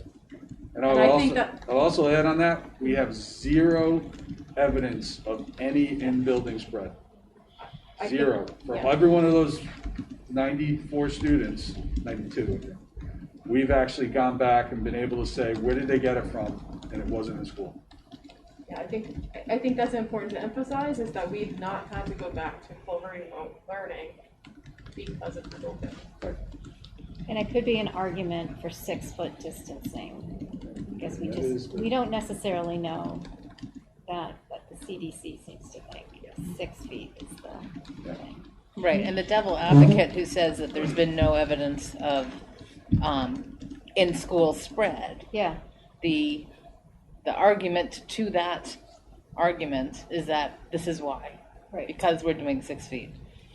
It would be a different game possibly if we had the 3 feet. Right. I think the argument would be that we're strictly following all of the mitigation strategies that Mike talked about, in all of them. Right. Yeah. Including the social distancing part, but the masks, the hand washing. Yeah, it is everything. You know, But it everything works. is contributing, I think. Works. Okay. Bill, did you have something? Yeah, before we I move on? just, I guess want to put a finer point, or ask Mike to put a finer point on it, that because we've been enforcing 6 feet of social distancing with kids in classes, there have been an instances where someone was actually in a class, and it sounds like because they hopefully maintained 6 feet, the number of people who had to be quarantined for 14 days was small. Was that fair to say? Smaller than it could have been, for sure. Because it sounds like if it had been 3 feet, Right. then it would have been potentially 8 kids. It could potentially have been 60 kids. Well, for right, every times the individual. number of classes that kid was in, assuming they were Right. not with the same group of people being surrounded by them. Right. So Jeff just mentioned all the mitigation strategies, so I guess I'm just trying to think through where Desi's saying now this 3 feet concept. 2 questions. They've always said. I'll say them both at the same time. So one is just, I remember you talking about the feasibility study that even at 3 feet, there were limits. I want to kind of hear what those limits were, like how short were we of capacity? And then the second thought is just, so to me, the pool testing for our case where our numbers have been, they are, I don't see the benefit for the potential cost and burden on our staff. I feel like the only thing it would show is if there's an outbreak, but the only benefit would be if it's showing an outbreak. As far as the day-to-day, I don't see any benefit. And the only reason we would want to see if there's an outbreak is if we changed what we're doing. I don't think the pool testing of what we're doing now makes any sense. And there's a different way we can handle an outbreak. Yeah. There's a SWAT team that would bring in the testing. There's a SWAT rapid team. response That's right, we testing. still have that option. That's Right. still You're possible. right, thanks for reminding us of that, because that's still available to What us. is that? So the state has Say- what they call a rapid response Not team. what I called it, but Yeah, they have a rapid response testing team. So if we had Oh, an outbreak. what do we say? A potential outbreak. We thought there was spread going on in the school. They would bring a mobile lab here and just start testing people. All right. We were holding on to that way at the beginning. I forgot all about that. So that's still an option, because I think, again, sort of I don't like the term devil's advocate, but I don't have a better one. You don't really know until you try it. If all these other mitigation strategies are good enough for somewhere in between. My personal view on the distancing is I run a business. I'm so happy that the 6 feet is what we expect from customers, because it makes me feel safer for my staff. So I kind of see it as you start with this number, and if there's a little wiggle room and a little flexibility, you're not super strict. You could call that teacher and say, I know that you're a class that does a lot of hands-on stuff. Can you tell us if that day they were closer? It's different than being I don't know. I just feel like once you say a lower number, then what you're inviting is an even lower number. You're inviting the opportunity to be flexible, where now you have kids that are next to the computer like this. It just feels I'm thinking as a business owner right now, it doesn't feel good for my staff to think about it that way. So kind of, where are we? Are you still on your superintendent update? Yeah. Or- Yeah, I'm still doing this. All right, so let's finish the superintendent update. Sorry. This is part of it. No, it's all is- like yeah, this it's all- anyway, but I it's all just the want to same. make sure that we get Yep. through prepared remarks and then we can have our conversation. So still going on the CDC's guidelines, they say vaccinations can be considered a mitigation strategy. But they also call out that vaccines are not approved for any children under 16 yet. So, you know, you're looking at anybody below basically sophomore, junior year will not be receiving a vaccine in the near future. And so what the CDC is saying is for those reasons, even after teachers and staff are vaccinated, schools need to continue mitigation measures for the foreseeable future, including wearing masks and physical distancing. We do hope that the vaccinations will be approved for younger children, you know, in the near term, probably not go until the summer. So kind of summarize this piece of the CDC guidance. I'll say we have a strong layered mitigation plan in place that meets the CDC's recommendations. You know, the next piece of that 6-foot social distancing of individuals remains the recommendation of the CDC. This is not feasible with all of Masconomet students in the building at once. Dividing the school into cohorts allows Masconomet to meet the 6-foot recommendation. Even after adults are vaccinated, we're still going to have to follow those mitigation strategies. And you know, this is another piece of all this, another layer to all this. Any changes to our reopening plans will have to be collectively bargained. So, moving on to the next piece. This was yesterday's news. So yesterday, the Commissioner of Education informed superintendents that he would be providing a plan in March to begin returning more students to in-person learning this spring, assuming our state's health metrics continue to improve. The plan involves a phased approach with the initial goal of returning elementary students to 5 days per week in April, and it's actually on April 5th. We're awaiting more details around the plan, and we'll adjust our model accordingly when they're supplied to us. So that was yesterday that I got to actually add this slide in, but I have some more information sort of today. As I said, the commissioner is expecting to have a plan that he's going to present to the State Board of Education in roughly 2 weeks. The plan will have, as I said, that elementary return by April 5th, and then have tentative dates for reopening in person for middle and high schools. There will still be a parent option to continue in remote learning for students for the rest of the year. There still has to be a remote option? Yes. Thank you. There will also be a waiver process for districts. I want to say this kind of on some of the piece that we just said for Phil. It's really interesting to me that we're bringing kids back to test them. That's what's happening here. That's what the state's worried about. I don't know if that's what the state's worried about, but that's going to be we're not going to be doing instruction in May. We're going to be doing MCAS. Right. So that's great. We're going to rush to get everybody back in school so we can sit them in rows again and give them a standardized test. That's what's going to happen here. That's stupid. Kind of Yeah, I interested. Nobody really made that connection yet, but we're cooking up a plan for MCAS for the whole month of May. Right. And so It's not. that's great. We're going to get them all back in, and it's not going to be instruction. It's going to be testing. Right. Let's see what other pieces. That's a really good observation point there. But even if it is just testing, there will be at least an additional social component Absolutely. that is missing today. Absolutely. Okay.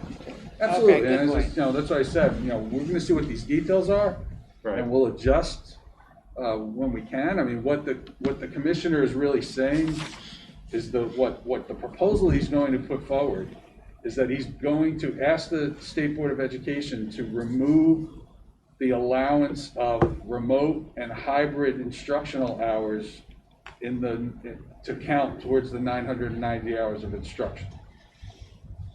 Does it say that again? That sounds That's what his plan harsh. is. The plan here is not to tell us how we're going to get everybody back in school. Right now, we're under, they have emergency regulations in place that allow, some districts are still in remote. And other districts like us are in hybrid. And these emergency regulations have been expanded to allow those hours that we're instructing students remotely or in hybrid to count towards the 990 hours of instruction that students are supposed to have every year. What the plan is, at least as far as anybody's really heard from the commissioner at this point, is that he's going to ask the board to give him firm dates where he can say, as of this date, it won't count if you're instructing remotely anymore. And he talked about this afternoon. He said, so you could do nothing, but then I'm going to make you make up those days on the weekends and in the summer to get the 990 hours of instruction. But you still have the remote option for parents. So, Families still have the remote option, which again doesn't make it. Cognitive dissonance has been the phrase that just keeps going through my head for the last 2 weeks now at this point. what is clear is that when one part of government doesn't talk to another part of government, it sows confusion within the population. You have the health part of government saying one thing, and the education part of government saying something contradictory. And therefore, people who hear different things have, come to different conclusions about how local school committees are acting, because how can we navigate through these contradictory things? Very good point. Yeah. And as I said, the dissonance here, the commissioner, I joked about this earlier when I said this. The commissioner says the guidance from DISA all along has been 3 feet is fine. And he rejected out of hand the CDC guidance. My question was just going to be, is that waiver process that you mentioned likely to be districts seeking a waiver from the changes to the time on learning hours? Yeah, it's going to be, so if a district were to try to make a case that there was no way that they could move from remote to something else, they could apply for a waiver. I'm sure the waiver is not going to be really easy to get. It doesn't sound like it. But so, for example, if we can't even get all of our students in the building under 3 feet of social distancing, you can apply for that waiver? Correct. So that's back to my earlier question. So our feasibility study showed that we couldn't. Yeah, I was looking down to Pete and Phil. Remember, I didn't hear the question, sir. could we do 3 feet? Yeah, so a typical, a typical high school classroom with 24 desks is right at the 3 foot, the 3 foot mark. So, we could do it, I would say, in probably the vast majority of the, of the classrooms. I think where we struggled, correct me if I'm wrong, I think we struggled at lunch. Lunch is the biggest I issue. don't think we could pull it off. Correct. Well, because the kicker with lunch is when you take 3 feet is if you have all of those other mitigation methods in place, is what DISA is saying. The biggest one when you go to lunch is you have to take your mask off, obviously, to eat. And so then they're saying you have to be 6 feet apart. But even at 3, I didn't think we could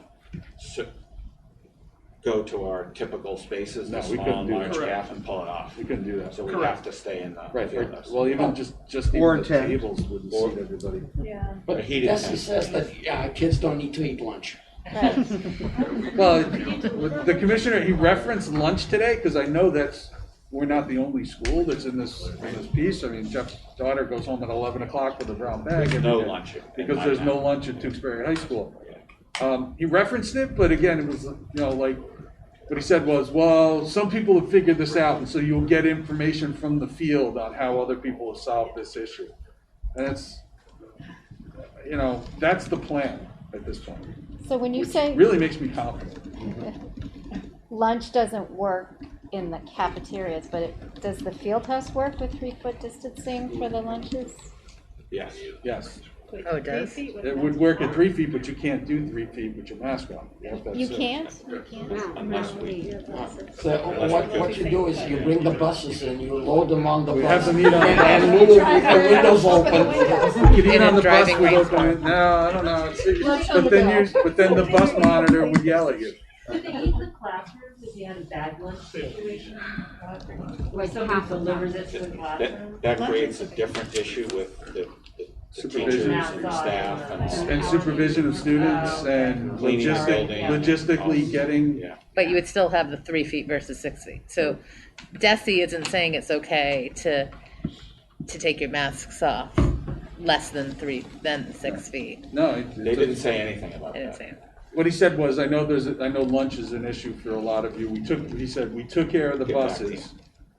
And we know lunch is a big hurdle for a lot of you, so we'll get some information for you in the next 2 weeks on how other people have solved the lunch issue. So lunch, we could, if we use the entire field house, we could do the 6-foot distancing with desks.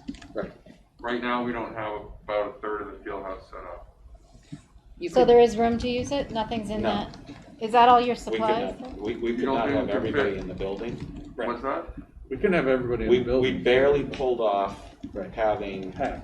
so when we were doing hybrid, the largest cohort was the last high school lunch, which was 312 students. We almost were at capacity in the field house at 6 feet. That's having half the students in the building. Right. So if you double Without that, lunch, so we couldn't do it. yeah, we couldn't do it. The largest high school lunch was close to 600. Right. And when you walk through the hallways outside of the cafeteria, last year, it was packed. I mean, kids used what I call the galley there, where the stools are fixed on the ground. And we also had kids sitting on the floor in the hall, for lunch. It was overflowed. We could do it at 3 though, but definitely not at 6. Okay. Bonnie, did you? Is it worth considering lunch outside? It's all fine until it rains. Unless you have a tent. Bring an umbrella? Well, Jeff's buying stuff for the buses for the rain So plan, think so about there the we go. size of the field house, right? So, and then apply that to a tent. That would be massive. Or multiple tents. I mean, Multiple, massive, expensive tents. well, I'm just throwing ideas out here that. So we would need a tent roughly the size of the field house. Right. Nicole? To get To everybody, accommodate our largest high school everybody in our lunch. largest Right. lunch at 6. Is that what the graduation feet. tent You have to is? double the So field that house. would be, oh boy. I know, I'm trying to get to Nicole? Yeah. So like for the lunch situation, like would you like allow students to sit in their cars and eat lunch? Like that's the only other way I could like think of like. Because you allow students to sit in their cars to eat lunch. If you're Oh. doing it by yourself, I guess. Yeah, like But the again, seniors. you can- If Or you with were a sitting sibling. side by side, or with a sibling, yeah, that's a possibility. It's a good thought, but do you think seniors are gonna wanna sit by themselves in their car? I mean, It's and all FaceTime. I don't know. They can text each other. So I'm the next person with an idea, right? So if you have the capacity in the field house, I guess the question is, would we also have enough extra desks if you were to set up the large and the small calf at the same time, so they were all 3 used as resources? Wouldn't be enough. They're currently So- set up. So there's 42 seats, I believe, in the large cap and 36 Oh, or that's not 39 in the enough. small. It's not big enough. But if we brought all the kids back, we would have to take all the desks that Pete just talked about and all the desks from the field house and put them back in all the classrooms, and then we'd have no desks. Right. I have heard For about lunch. kids eating lunch on the bleachers in their gymnasiums. Now? No, yes, on their lap. Terry, did you have something? I was just wondering, this is probably gonna cause all kinds of other problems on it, but staggered lunches, like could We start, schedule be? we start lunch at 10 o'clock in the morning and we Okay. finish at 1:15. So even with that, they would start And you with have to those roll. size crowds, okay, all right. That's for 2 grades. We always per have month. to, we always have to plan for our biggest lunch. Just bigger, yeah. No, sit on the floor. So Alright, Bill. I'm wondering if, I mean, clearly there are very real constraints on having everybody return to the building.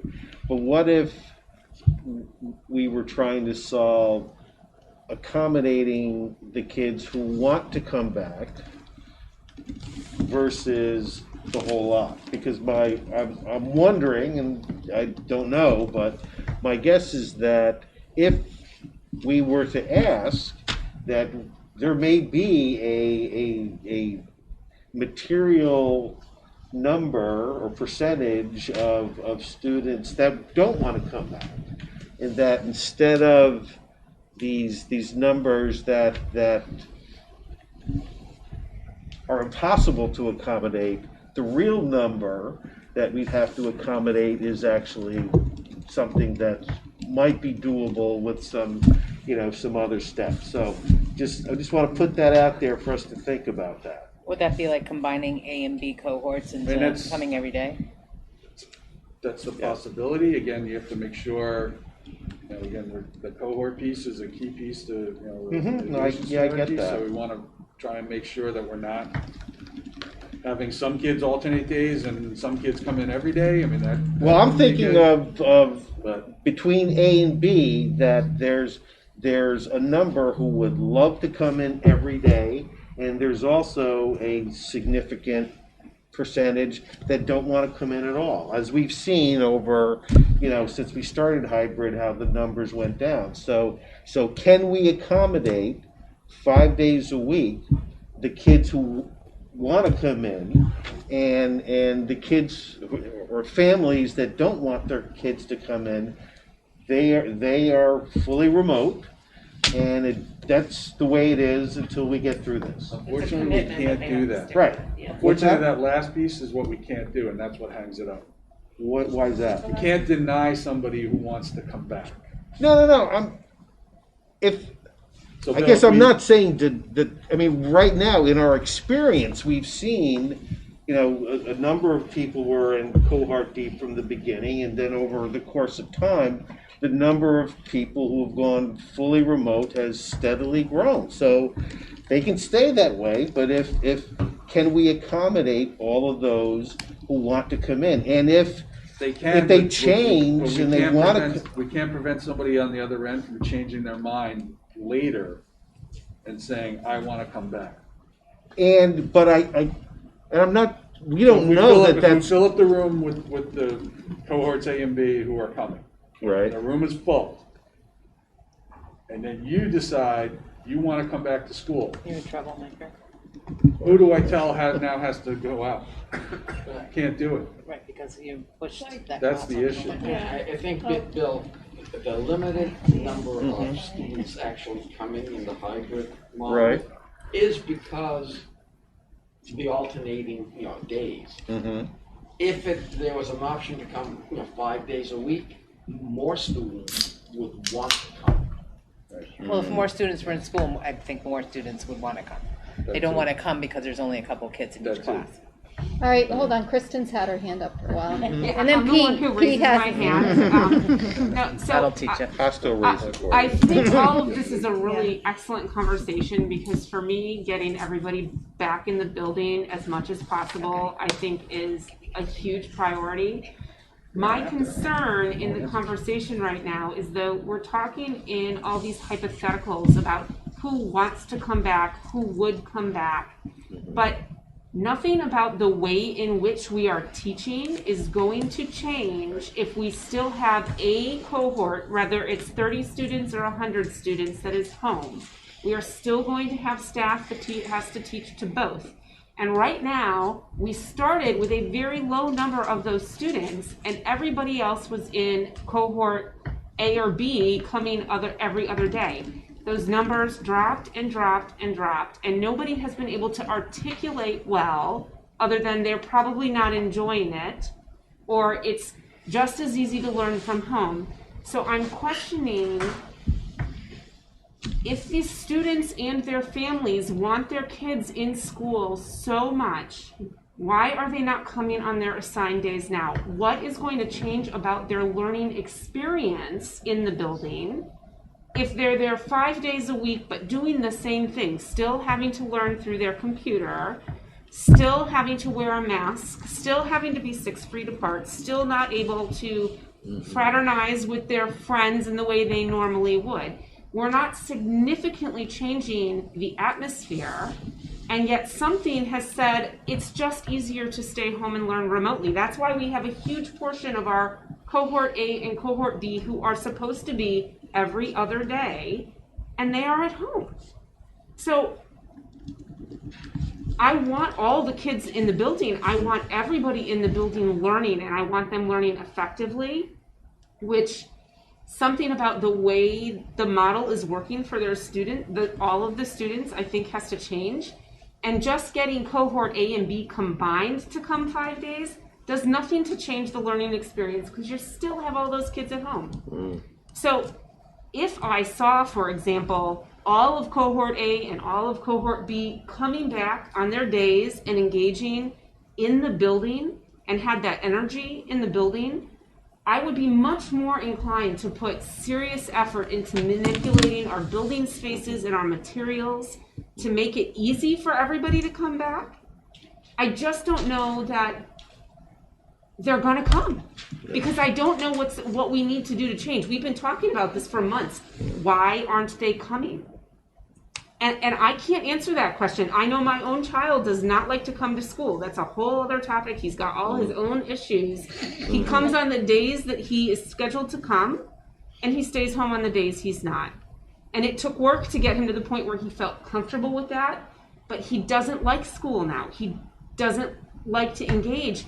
He finds it easier to engage remotely than he does in the building. And if that's what all of our other students are experiencing, how do we change that when we have teachers who have to teach to 2 separate groups of people at the same time in 2 different locations? They're trying their hardest. I mean, if I know nothing, it's that the teachers are busting their butts to deliver the education the best way they possibly can. But it can't all be on the administration and the teachers and the school committee to manufacture this model that's going to engage kids to come into the building, because we didn't ever, theoretically, we never told them they could stay home on their non-day. You at the very beginning, you signed up, I'm remote, I'm A or I'm B, and the expectation is it's a school year.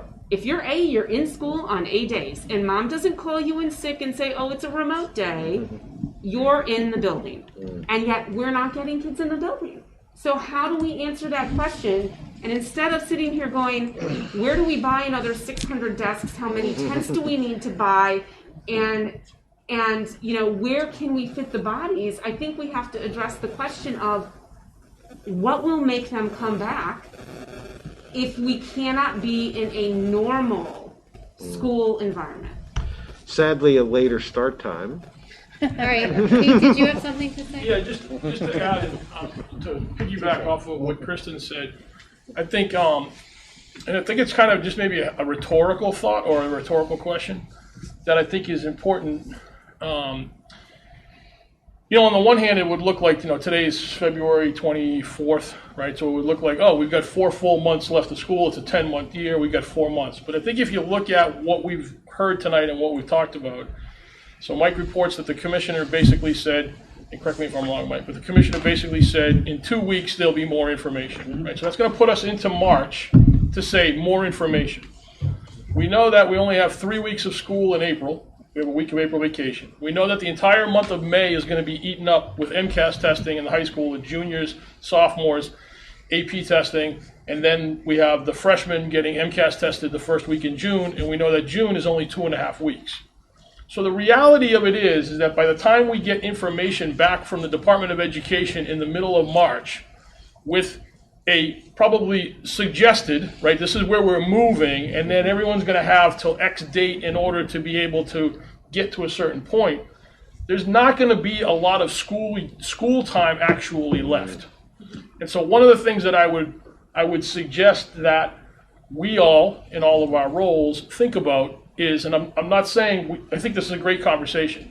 I think we have to have the conversation and think about it, but I think the key question really to ask ourselves is, when we get to or approach the point of returning to as normal as possible, have we invested most of our energies into that day as opposed to the chaos of the ensuing next 6 weeks as the state is in a push, not really to bring Masconomet back into the building, but to bring all of the communities who haven't been able to get into the building into their buildings, right? A lot of these initiatives are not designed for us, with all due respect.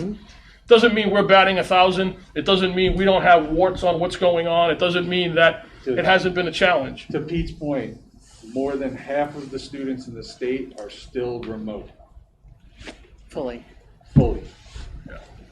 And so that's what I think is, I think if we really think about where and this is, going to what Kristen's talking about, the sort of control what you can control and let go of what you can't. So one of the things that we clearly can't control is whether or not families send their children to school on days that they were designated to be able to come. And with all of the things that we're going to have to do over the course of the next three months, and I'm just speaking non-COVID related, simply testing, MCAS testing, moving to graduation, like all the things that come in the course of a normal year and require our energies appropriately so. I just think you're really going to want to think about where do we invest most of our energies. And I'm saying that in a loaded manner, saying I think the best place for those energies focus is really for that September reopening of when we are back to normal, when we have a budget passed, when we are perhaps, hopefully the worst case scenario is we're all back in September and people are just wearing masks, right? You're not talking about 3 feet, you're not talking 6 feet, you're not talking about desks in the cafeteria, you're just talking about wear masks, wash your hands, keep the windows on the buses open, right? And everybody's been vaccinated and we hit 70% herd mentality. That will be a far better use of this group's intellect and energies than I think trying to figure out 16 ways to tack over the next 4 weeks, only to find that we did all this work and we're all sitting in the auditorium taking MCAS testing anyway, which is what we're going to be doing.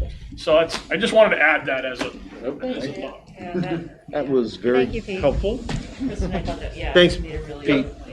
So the reason we had this topic, which we kind of melded into the superintendent update, but the discussion of the planning for spring and fall learning is, I put it on here so that we had a chance to understand what the administration is thinking and what issues are out there, and I think we accomplished that. And Pete, I think you did a nice job summarizing it. I think we would love to have as many kids back in the building as absolutely we possibly can, safely. That's the bottom line. And I'm glad you said that, because I don't know any school committee member that feels different than that. We have said that from the start. We want all the kids in every single day. So we are trying to get there when it makes sense and it's safe. I would like to, to Pete's point, I was just thinking, I would like to form some kind of, not now, but I would like to get an idea where we are planning all of the Plan A, Plan B, Plan C sooner than the summer for next fall. Tasha, what I'd like to do is like kind of table this whole conversation. Well, yeah, that's what I'm saying, not doing and now. talk about things like that at the next meeting, okay? Because we have to also get on to No, I know. I'm just saying for the record that I want us to be having that discussion, not now, like I said, but sooner rather than later, because I don't want September to be thought of in July. Like, I want us to be in advance of that, because I think it's going to be very complicated. So I don't think it's going to be definitely the best case scenario. So that's all. All right. So let's get to the budget deliberation. It's going to be Mike, Jeff, Pete, and Phil. I'll kick it off and then I'll roll from there.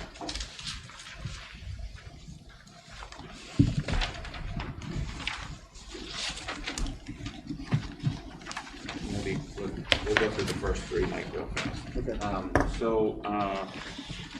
Continuing the budget discussions from February 3rd. The numbers haven't changed any. The budget recommendation hasn't changed any, so I'll take a second just to kind of refresh everybody's memory. So the recommendation called for a 2.7% increase in our operating expenses and a 2.9% increase in our operating assessment.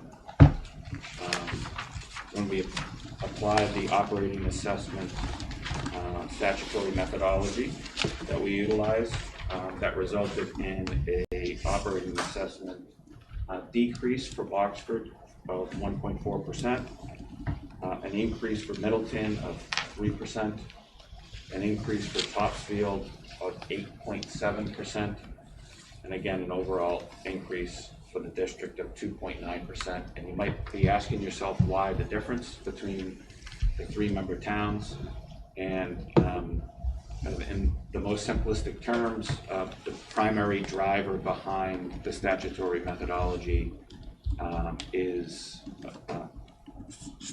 resident student enrollment, and resident student enrollment at the anchor point in October of 2020 kind of shifted the percentages from one town to the other, resulting in these percentage amounts. So if we shift to the next slide, the primary focus of tonight's discussion will be around staffing and staff salaries.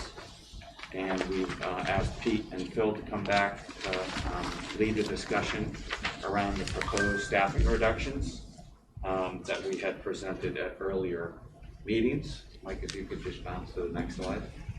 A quick recap, we proposed staffing reductions of 7.6 FTE, which consisted of 5 FTE at the middle school, one of which is a full-time paraprofessional, a shared position between the high school and the middle school, a part-time 0.6 FTE performing arts teacher position, and then 2 full-time teaching positions at the high school, one in art and one in science. So what we thought we'd do is kind of follow the same sequence that we used at the last meeting, and Pete's going to kind of lead the discussion around those 2 full-time positions that we just talked about, art and science, and then Pete and Phil will share the conversation around the part-time performing arts teacher, and then Phil will lead the discussion primarily around the proposed reduction of a full middle school teaching team, which consists of 4 full-time teaching positions. So I'll hand it over to Pete, and then we'll just kind of roll from there. Okay. So just to recap, and then I certainly will take any questions that you folks might have or concerns. But just to recap, relative to the, I'll start with the art position. And again, I'm going to reiterate what I said when I opened the last time. Certainly when we're talking about positions, obviously very sensitive to the fact that we're talking about people's jobs and people's livelihoods here. So I don't say this without a great deal of respect for that. Relative to the art position, this is a conversation that was occurring pre-COVID. Okay, and again, based upon the numbers that I presented to you last time, I won't repeat all that, but we have known that this has been a historical decline in our student enrollment from a high of a little bit over 1,400 in 2010 to a steady decline to our projected enrollment next year of 1,054 students. So essentially, we have lost somewhere in the neighborhood of 350 to 375 students over a 12-year period, which was expected. There was no surprise in that.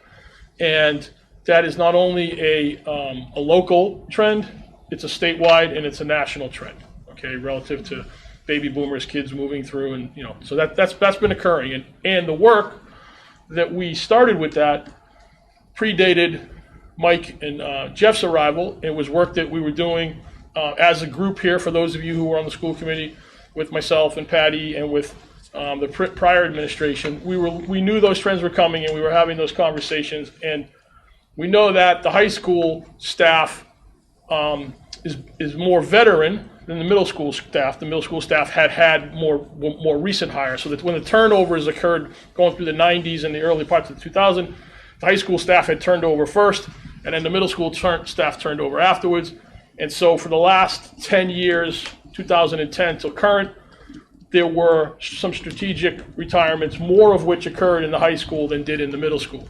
And so more of, as you kind of work through the coding of that slide that I had prepared for you folks, you'll see that we were able to essentially not replace retirees with the exception of one position, business position, which was a reduction in force, which was driven by numbers in the business department, class enrollment numbers that were declining and dropping, which caused a good effect in the business department to really reposition itself and to transform itself into a more modernized program and department. And we witnessed DECA going from about 25 students to well over 200 now and being one of the more popular programs.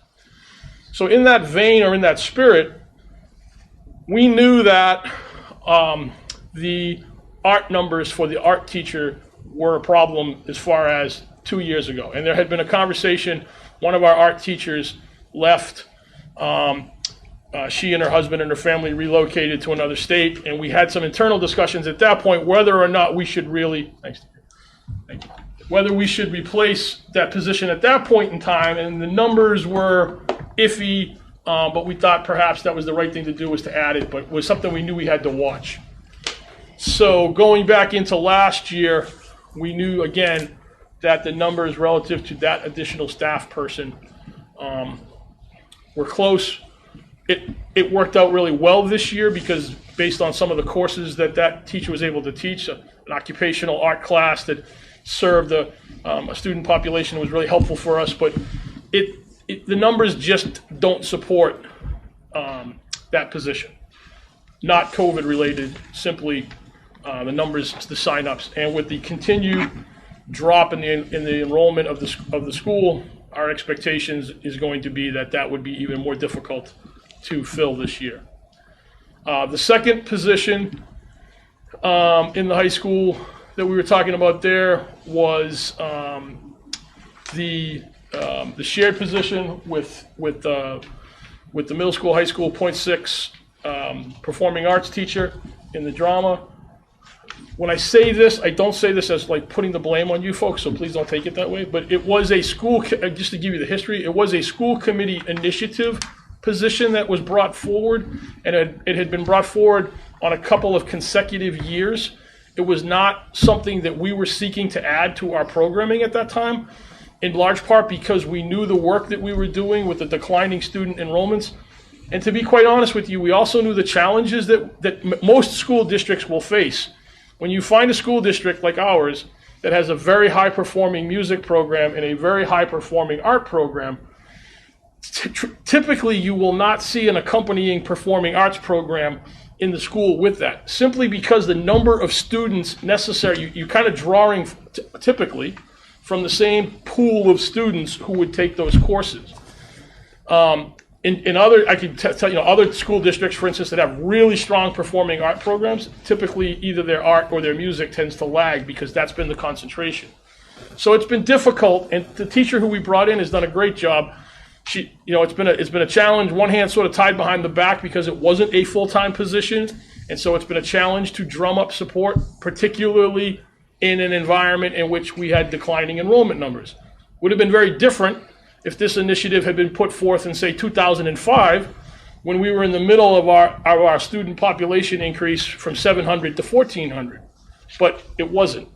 So again, as we look at the budget and anticipated number that we want to arrive at, and look at what we've been doing historically, this was one of the positions that we identified as a place that that we could handle that cut. And then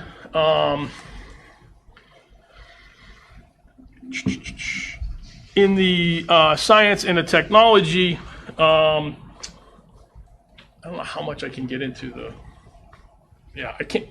So the science and the tech. No, you can't. Yeah, I can't. So, Not at all. Science and technology is a place where we feel comfortable that the class enrollment numbers will stay steady based upon one less FTE next year for this year. So that's sort of my recap, and I'm certainly happy to answer any questions that you might have relative to that. All right, questions for Pete, Melissa? With the performing arts teacher, what happens to the classes that are offered? What happens to our extracurriculars that our performance art extracurriculars? Yeah, so I would expect that At the high school level, and then I'll ask Phil. Yeah, sure. Yeah, sure. So I would expect that the extracurricular part of it, the performing arts program and the plays, would return to what it has historically been, which is an after-school program that's always been currently under Ms. Fergielli. She took over, is doing a great job. Her prior predecessor, Mr. West, who was a health teacher, ran the drama productions. We would expect that it would return return to what it was as far as an advisor position with kids who were in the Performing Arts Club and running the same, fall, winter, spring productions. That would be my expectation, and that we would have that type of, place for the kids to participate. As far as where those courses would fold into, particularly at the high school, so I think there are some natural places for public speaking to go, right? I could see it in our English pathways, our media communication. We have a media communications pathway. To me, that would seem like a natural location for a public speaking course. To be truthful, however, I also think, and this is conversations I've had with the department heads, very I say premature conversations, but as we're talking about the possibilities and start to think about it, there isn't a discipline where public speaking doesn't have a value. And so while I think the course itself could rest quite comfortably in a media communications pathway and which is under the English department, I think there are more than ample opportunities to fold it into public speaking components and units into other disciplines. So those are some of that's as far as what the high school courses are, that's where we would look. I talked with Randy O'Keefe, the performing arts director, and the other department heads, and just look at where do we think, what do we want to capture from here? Obviously, if we weren't in an environment where we weren't looking at reductions, that would be great. But where we are, where would we be strategic in placing those? And I am confident that we have, the department heads' expertise in place, that we would find natural homes for those, not awkward fits. And Pete, the acting classes, if you look in the superscript there for 3, those were taught as an overload class. Correct. In the past. And so it's where we pay a teacher to teach 6 classes instead of 5. So Greg West did those for 16, 17, 18. If we had the need, we could still do that. Yeah. And I just noticed, because it looked like musical theater this year had an enrollment of 19 students. So that seems like the program maybe had built up to that, but I don't know. It doesn't look like it may have been offered in 20. I'm not, I'm not trying to stand before you and say that there aren't some kids who want to take these classes. What I am saying is that the work that we've been doing it's not happening in a vacuum. So the numbers that we're looking at, and these conversations I've had with the department heads, have gone on for a number of years, that we've looked at where are there some problems and where do we need to. I think I gave you the example last time I spoke to you. For instance, a conversation I had with Ms. Mannheim, the art department director, and Mr. Yutkins, who's the digital photography teacher. Again, in the 90s, pre-cell phone, iPhone, right, digital photography was a very popular class. Since every kid's come into the building with an iPhone and takes pictures and posts everything, their social media world, it has slowly, the numbers have slowly eroded. So one of the conversations we've been having is how do we retool this course, much like the business department did. So it doesn't mean there wouldn't be, say, for instance, 19 kids who would take digital photography. The question is, would we have 85 kids to support a digital photography teacher? Would we have 85 kids to support a performing art teacher? That's really part of the bigger conversation. And again, we're talking about in an environment where if we didn't have to have these conversations, certainly we would prefer not to, right? It's my responsibility to look at those numbers going back to when you folks first asked me to come forward and say, why do we have that first, I remember the first fall when I presented, and why do we have 25 classes lower than 14? Well, it was a good question that I didn't have an answer to, and we needed to look at our scheduling process and the calendar to figure that out. So I'm not trying to make an excuse. I'm just trying to give you a comprehensive answer. And my questions are more, I'm trying to determine, is there a place for those students for whom drama or theater is an escape? Sure. Is there still going to be a place for them? Which it seems like there will be, Yeah. but that's important in my head Yeah. because The there are those extracurricular students. piece will still go on. Yeah, so that's just what Yeah. that's my line of questioning and. Yeah, no, and they're great questions. I just don't want you to feel like I'm dodging it. No. Yeah. I'm just trying to determine, like, Yeah. I agree that the class sizes don't support offering these things, but I think there's value in the drama program. Yeah, understood. Terry's had her hand up for a while. Terry, did you? I just had a quick question, Phil. So on the art one, sorry. You're not Phil, sorry. That's all right. It's late. It feels late already. I thought you called him Bill, so. Anyone who- Bill, Phil, Pete, whoever I am. It's good. We're all good. Paul Ray.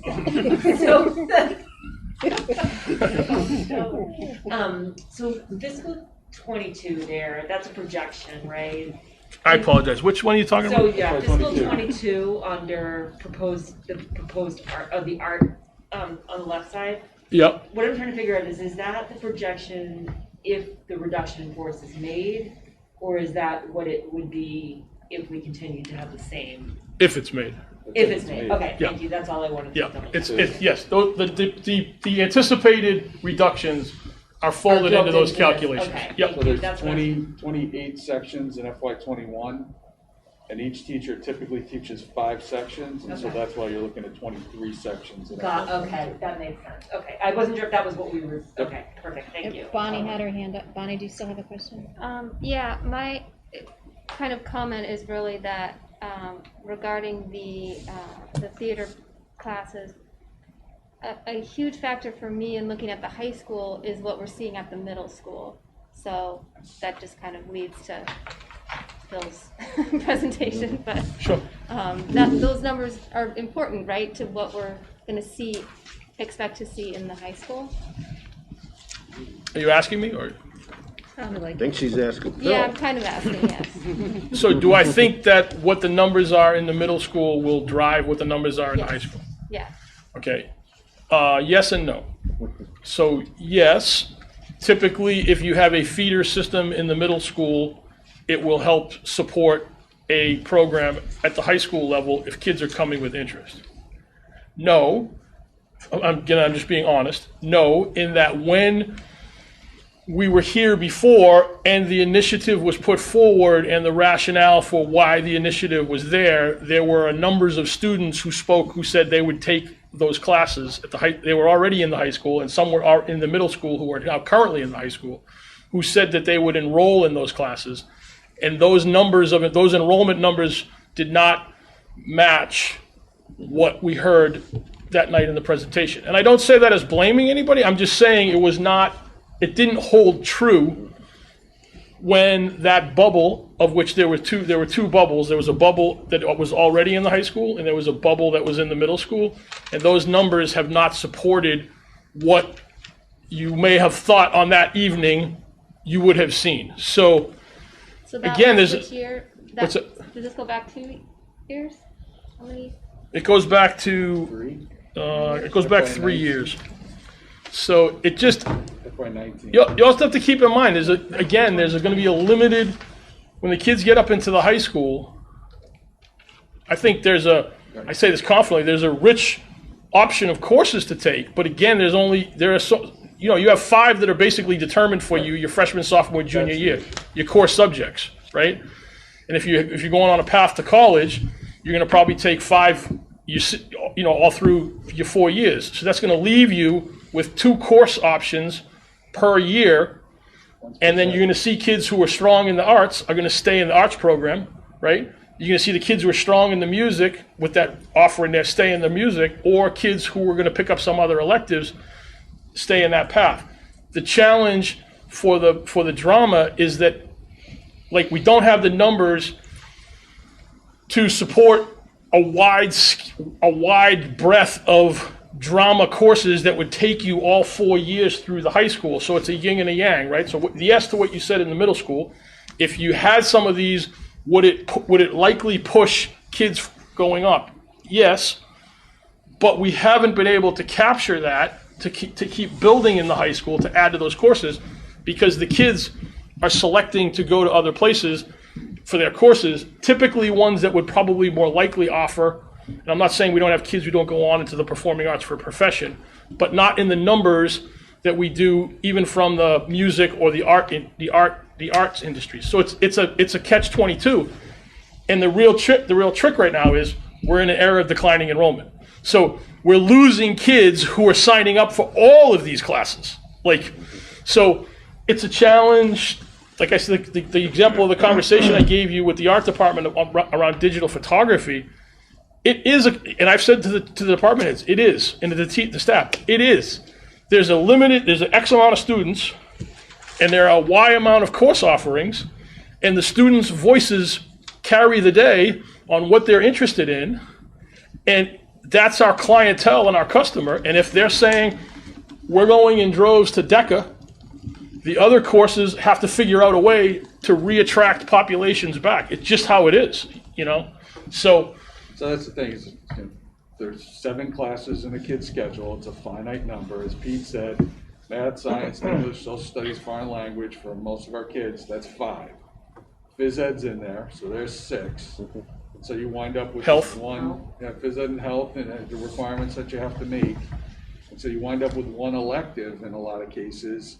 And then you have some really good choices, and so that's where what we're seeing here is kids taking art. Kids, if you play a musical instrument, for example, that's going to take up 4 of those elective slots that you have for your whole career in high school. Programming, If you want to computer take a science class, you want to take an art class, you want to take Mission to Mars class, one of those engineering classes. There's just only so many places that you actually even have the opportunity to make a choice as a student. And if you're just diluting the pool with so many different choices, you're going to wind up with numbers that look like this. All right, so I do want to move on. We have a lot to cover. Does anyone need any more information about this role in order to have a decision? Tasha? Quickly. So the people who have led I feel drama is very important. So that's why I just have to ask. I feel it's essential for the kids who need it.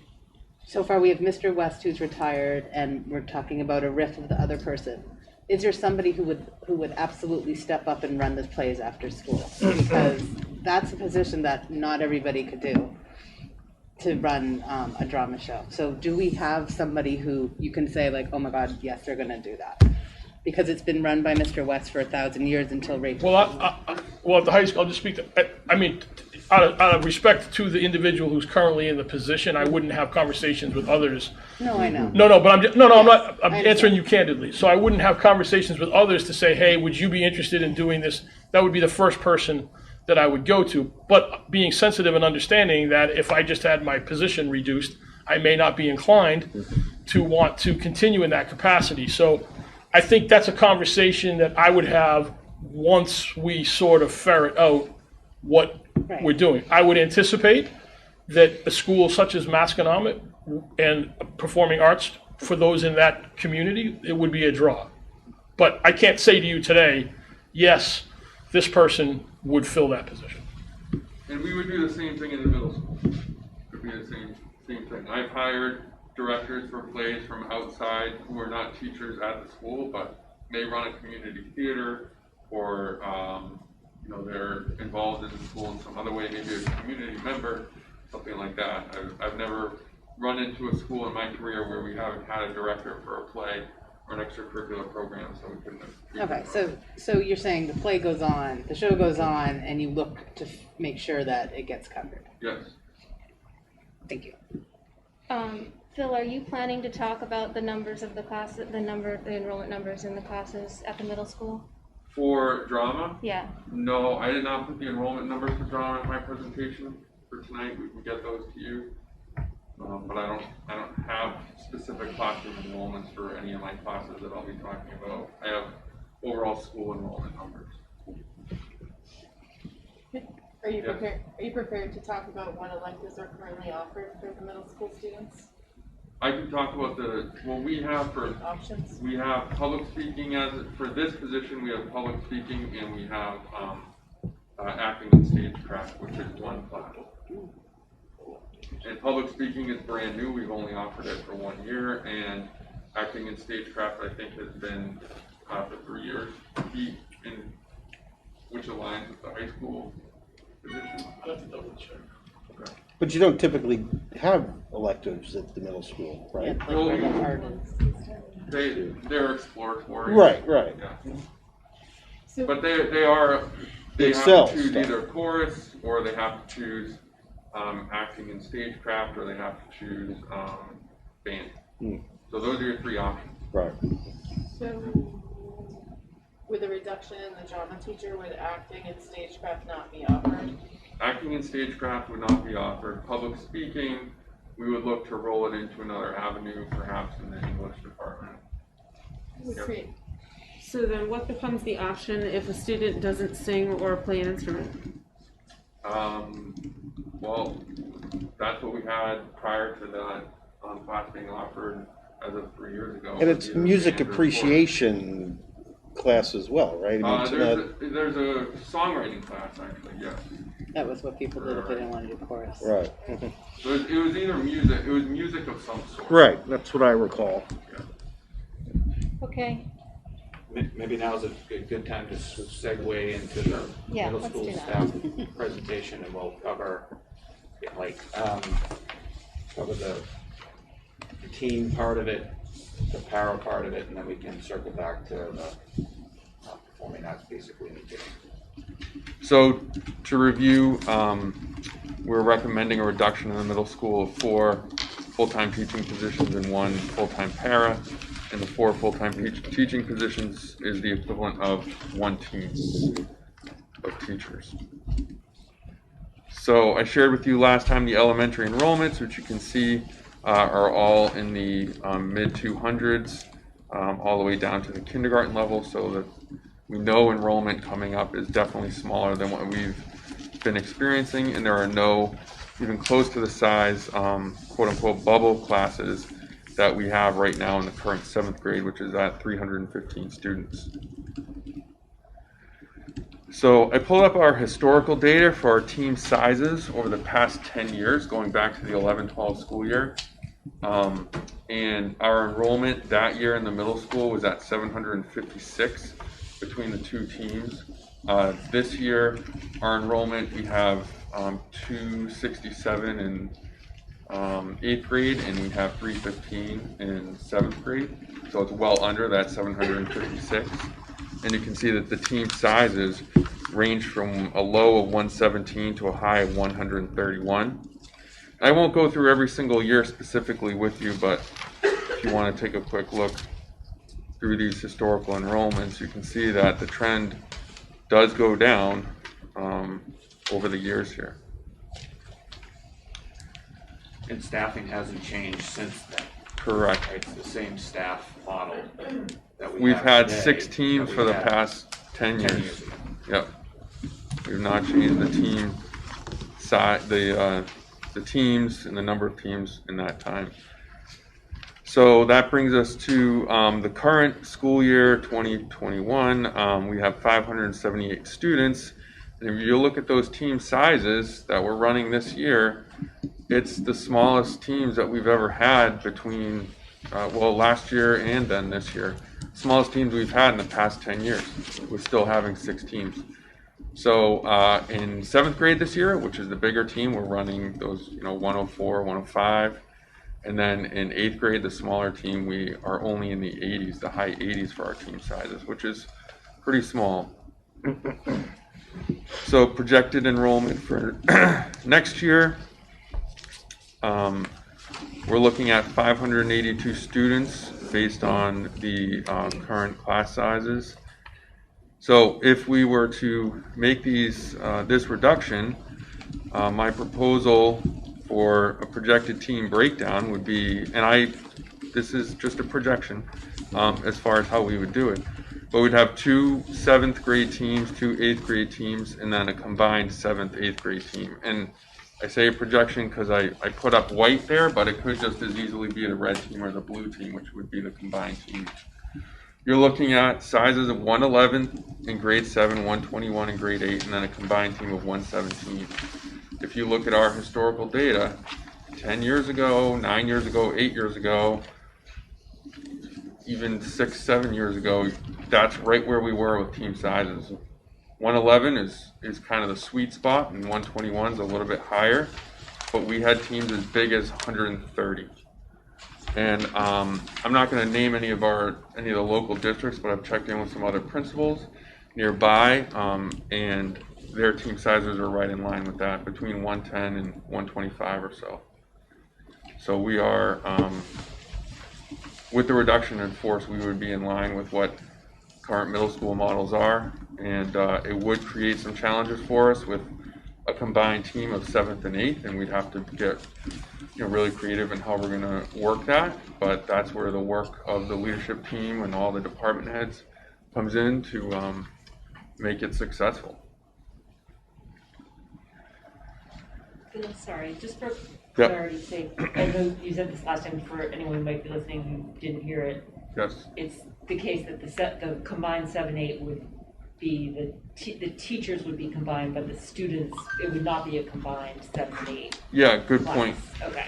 Yeah, so the way that would break down is that the teachers, if you consider teachers teach 5 sections, the teachers on the combined team would teach, for instance, 2 7th grade sections and then 3 8th grade sections. Thanks, Considering that the 8th grade would be the bigger class next year. That's how we would do it. So I think this is some information that was asked for last time, or questions came up about this, and I didn't have specifics to share with you, so I put that together. This is how it would actually look by the numbers. And then continuing on here, our class sizes this year are quite small, with 21 and then 17.8 in grade 8. Next year, with the proposed reduction, we'd be looking at 22.25 in grade 7 and then 24.2 in grade 8. That doesn't take into account any of the special education placements that we have for sub-separate classes. So it's still quite manageable.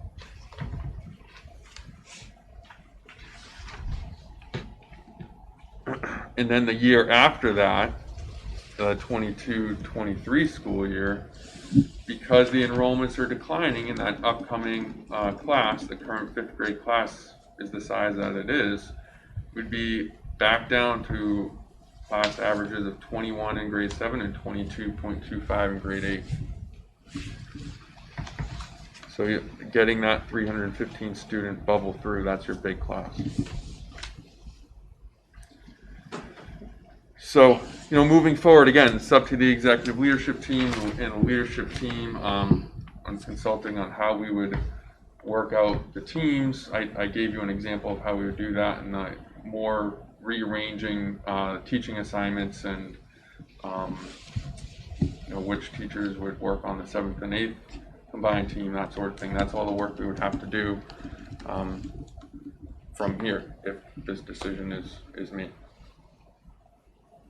Thank you for pulling together all of the historical data, Phil. It's very helpful. You're we had a welcome. pretty extensive conversation about this at our last budget meeting, right? Yep. I'm not going crazy? Okay.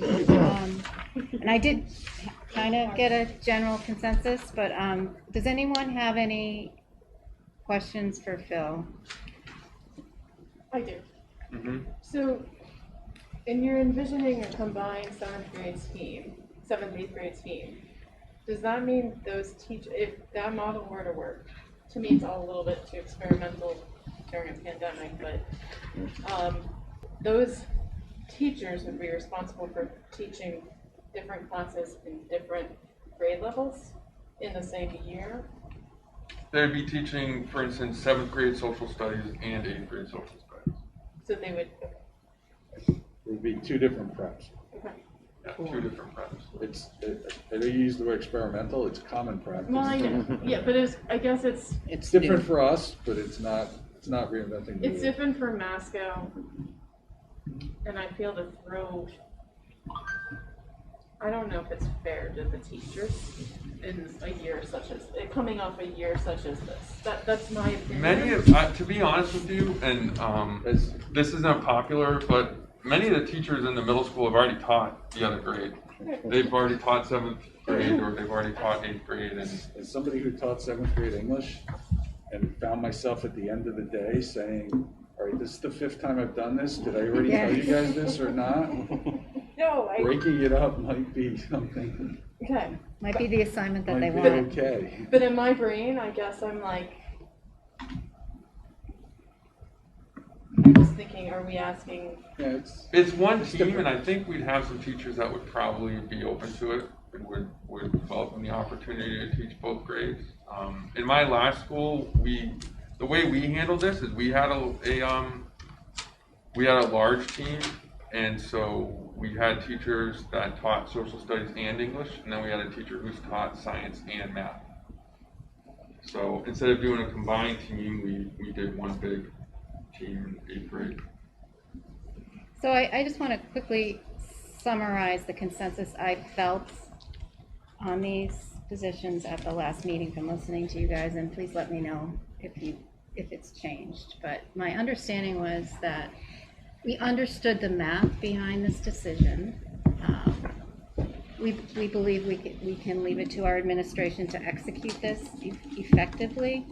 It is different for MASCO, but it's not different for education at middle schools in general. But I thought our conclusion was next year, probably not the year to do it when these kids have been out of school for so long and everything's been disruptive.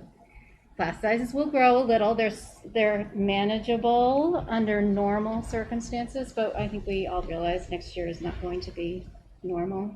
So what I thought our takeaway at the last meeting was that next year is not a good year to make this move.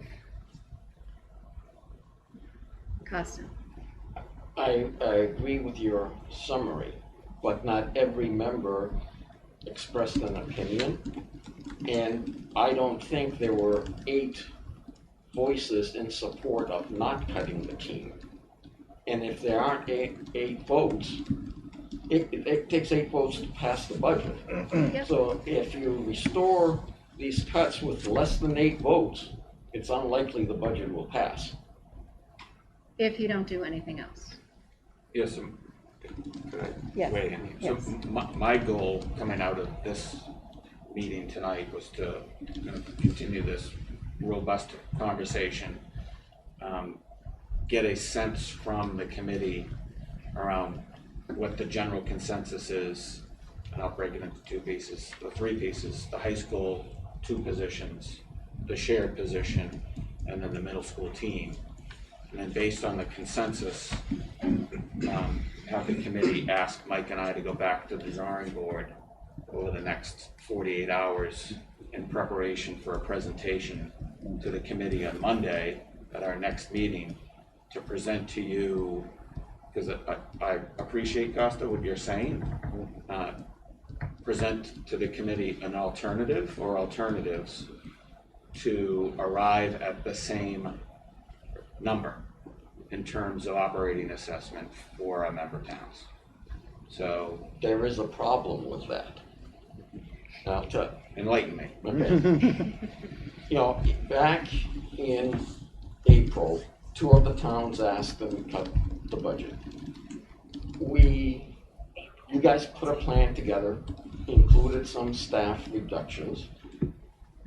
We, as the committee, supported that, trusted your judgment in doing that.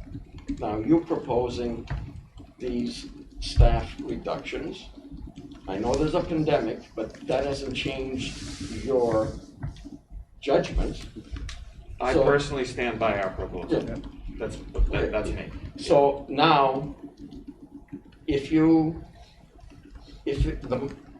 staff reductions are put back in, and then you come up with other ways to cut the same amount of money, leads one to conclude that, that's, both things could be done. If I'm, a taxpayer, so, well, the administration said they could do without this, and then when the school committee wanted to put it back, they came up with another 300,000. Why did they need that in the first place? Yeah, so my response to that would be the things that I would present to you on Monday would be things that are new items that have come to light since our recommendation on January 20th, and I'll give you a really good example that happened today. So today I had a conversation with our health and dental provider, and we got some really great news. So the news was that, so if you recall, the placeholder I had in the budget for increases in our health and dental premium rates were 2.5%. Well, the increase came in at 2.44%. Didn't save us a lot of money there. But the second part of the conversation was that Maya was going to go into their reserves and provide the district with a full month's premium holiday that will save the district next year. It won't be a recurring thing, but it will save the district $250,000. I didn't know that 48 hours ago. I know it now. And there's some other things that are new. This is basically all I've been doing in preparation for this conversation, because I read the room too. So a big part of this week for me has been preparing for Monday in anticipation for this conversation. So that's a really good example of what I would be presenting. But your argument that you could do both holds, right? You could do both, but at the same time, it's the committee, it's this board's decision, it's this board's budget, and it takes 8 members to move a budget forward. So I respect that position, but I also respect how the board has to operate, and the board is entitled to a 2/3 majority vote to not go with our proposal. And, when the placeholder for, health, and dental, when actually comes in less, my anticipation is that the budget gets reduced by that amount, not gets spent on something else. So that was the original plan, right? If the numbers, I never anticipated a full month's premium holiday, right? I mean, so that's awesome that we have that. I mean, we nailed the placeholder for the premium increases, right? We're off by 600ths of a point, right? So in a typical year, I would have that conversation and say, hey, there's new information, we can further reduce the budget, but this year's different, right? We made a proposal to reduce 7.5 staff. The committee might not accept that proposal or might accept part of it, and we might not use that full amount to further reduce the budget. We might use that amount to get us to the same place, which might not be a bad answer. We met with the Boxford FinCom and Selectmen last night, and interesting because they were one of the ones last year that asked for a 0% increase. And this year, one of the very few questions we got was, hey, listen, if you cut these positions and the ones you did last year, it was how many? 11 last year. 11 last year, and this, whatever, 7.5, it's like 18 positions over 2 years. It sounded extreme to him. And he was enamored with the budget as it stands for Boxford, but even so, he's worried that maybe we've overdone it. That was really the only opinion that was expressed. So things change, is what I would say for our town. Bill? Yes, just real quickly, there's part of your argument, I think, is incomplete in that we do these things to get to this number, or we can do these things to get to the same number, but they come at very different real costs, excluding money. So if we were to, there's definitely, while it brings the budget in at a certain level of increase, there is a cost to the remaining faculty, to the administration, and most importantly to the kids by going down this path. And we may choose to do that if there's an alternative way, or frankly, if there's some mix between these different ways that either gets us to that number, if that number is important to us, or something that's either more than the original or less.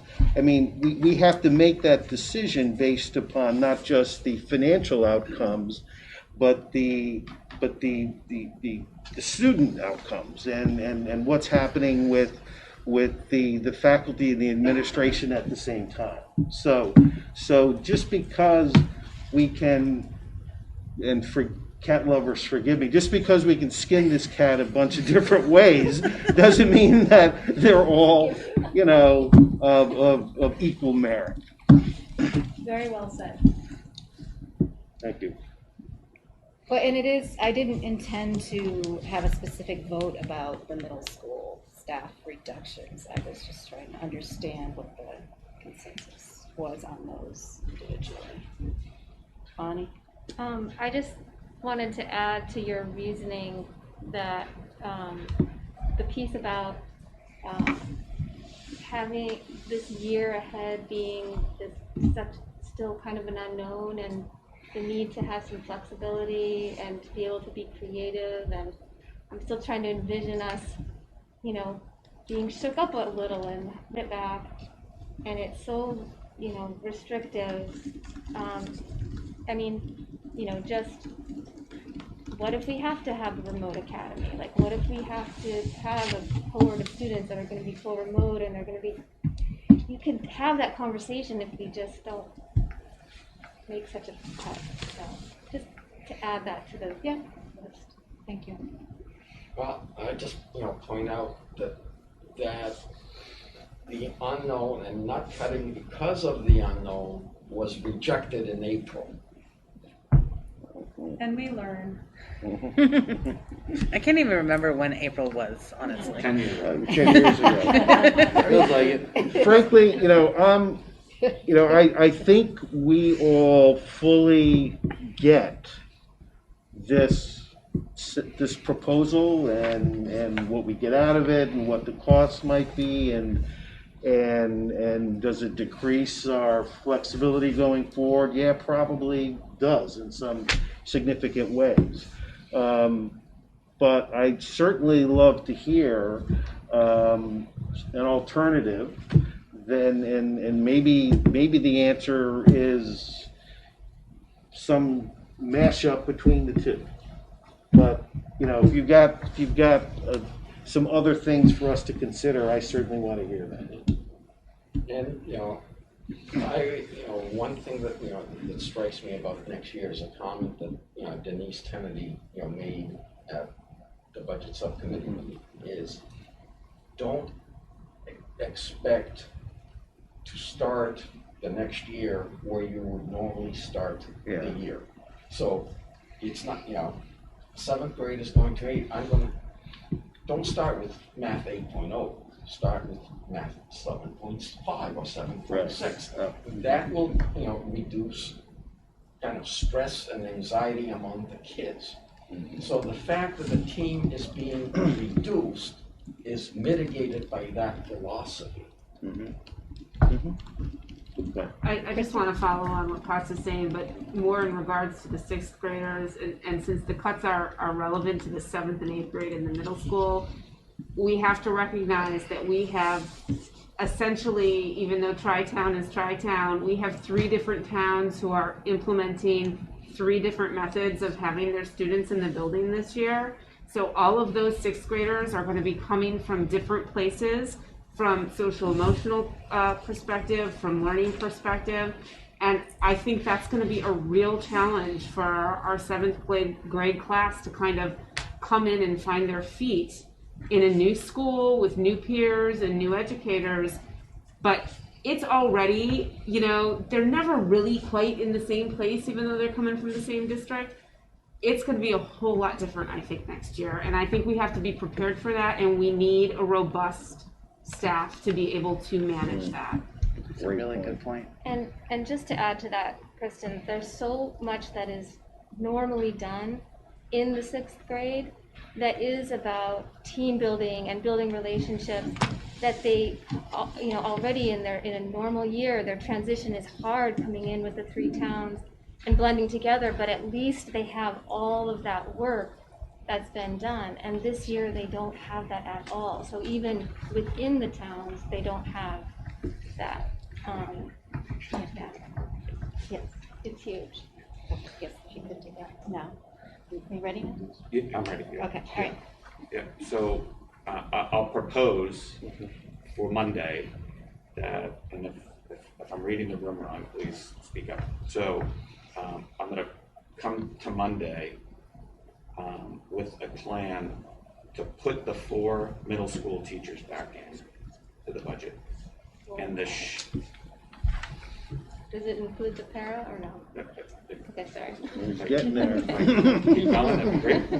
So I'm going to put the 4 middle school teachers back in essence, the team. I'm going to put the shared 0.6 FTE performing arts teacher back in. And I'm going to leave out the middle school para and the 2 1.0 FTE high school teachers. Can I just ask, the para is determined by the kids that were that was determined by the kids that we were going to be servicing, no? No, this, Patty, could you speak to this particular position? It's not a special ed position. It's not, it's considered support for the Geo Lab. For the what? It's not in the Geometry lab. Okay.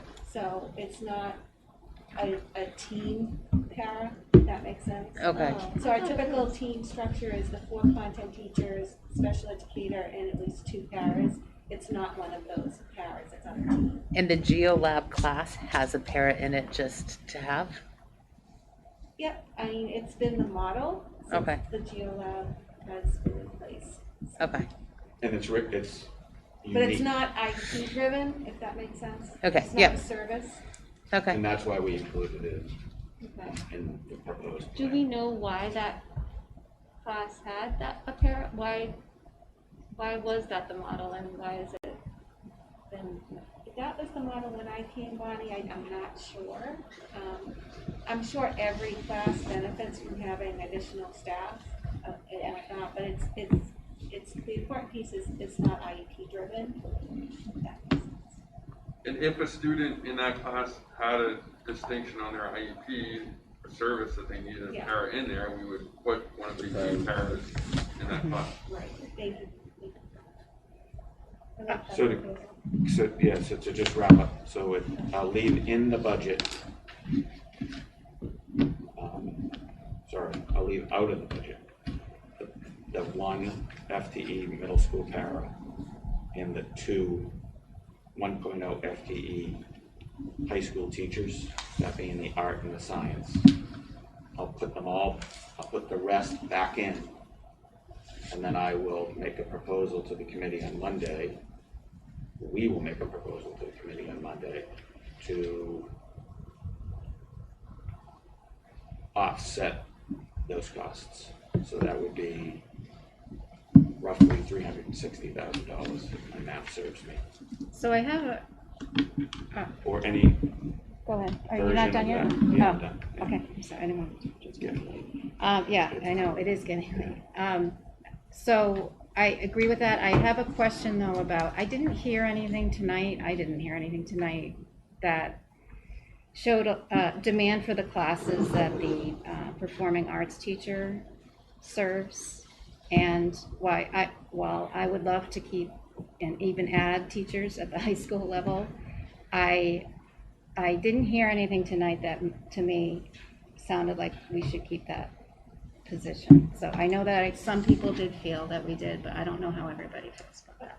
We just want clarification on the classes and the enrollment levels for the drama at the middle school level. I have those numbers. You have those numbers. I do. Well, we got an email and I actually asked for those to be part of tonight's presentation. So I think these are the accurate numbers, which would be in the 7th grade, acting and stagecraft, 57 students. 8th grade, intro to public speaking, 45 students.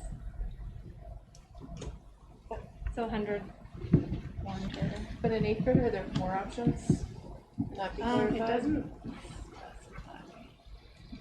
I mean, does it hurt to see what our options are, right? I mean, if just going to the, back to the. I mean, I can tell you my other thoughts on that. If you want, please. You just said you haven't heard. So my thoughts on that are, last year, Phil wasn't here last year when we introduced the idea of having those as the elective, pseudo-elective, because middle school's a little bit different. They have the trimester and some are set, and then there's this couple, they have one trimester where they get to choose. So, or something like that, I don't actually, something like that. So the fact that there is an enrollment that's, to me, look like pretty decent numbers.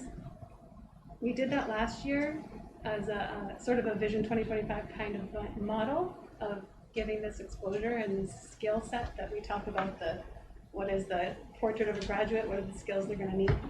And we haven't had a chance to see yet if that feeder program that Pete was saying, like if there's a feeder program, will it translate? It might not, but we haven't seen, we only had 1 year where it was really offered in this capacity at the middle school. So we haven't given it a chance yet to see. And I kind of hear both sides of the story, but the thing that I come back to is when we talk about, we get so stuck in just having to keep the lights on and figure out how to make things work that we're always wishing we could get to that part where we could actually be visionary about our school and start thinking about what we really want for all of our students to have all of these opportunities to be whole child, skills for the future focused, for their future. This was one of those. So I just consider the fact that I just consider that in thinking if we want to give it a chance, we have to give it a chance. And to me, we haven't done that yet. So if we're going to try to push, this is one. Who's the department head that the performing arts teacher reports to? Randy. That's Randy. And what is so I would hope that Randy has this picture of what's going on in the middle school and where he wants to go with the department. So I totally agree with everything Zilly said, but I didn't hear it from anyone at MASCO. So I'm just wondering, like, what is there a disconnect? Yeah, if I speak for the high school, yeah. so I'm going to speak frankly. So I was not in support of the initiative back 3 years ago. Okay, and I was not because the department heads in those particular areas, like it was not something that we supported. It doesn't mean that we don't see the value in a drama class or in the production. So I'm just going to say, like, for instance, if you were to ask me where would I prefer to move a position unilaterally when we're doing an exercise for the past 3 months on looking at what we may have to come in for cuts, I would not go in the vein or where you're going. So relative to the high school, again, this exercise that we've had to go through is an exercise in looking at what are possibilities based upon what we feel like we have to come in with a particular budget.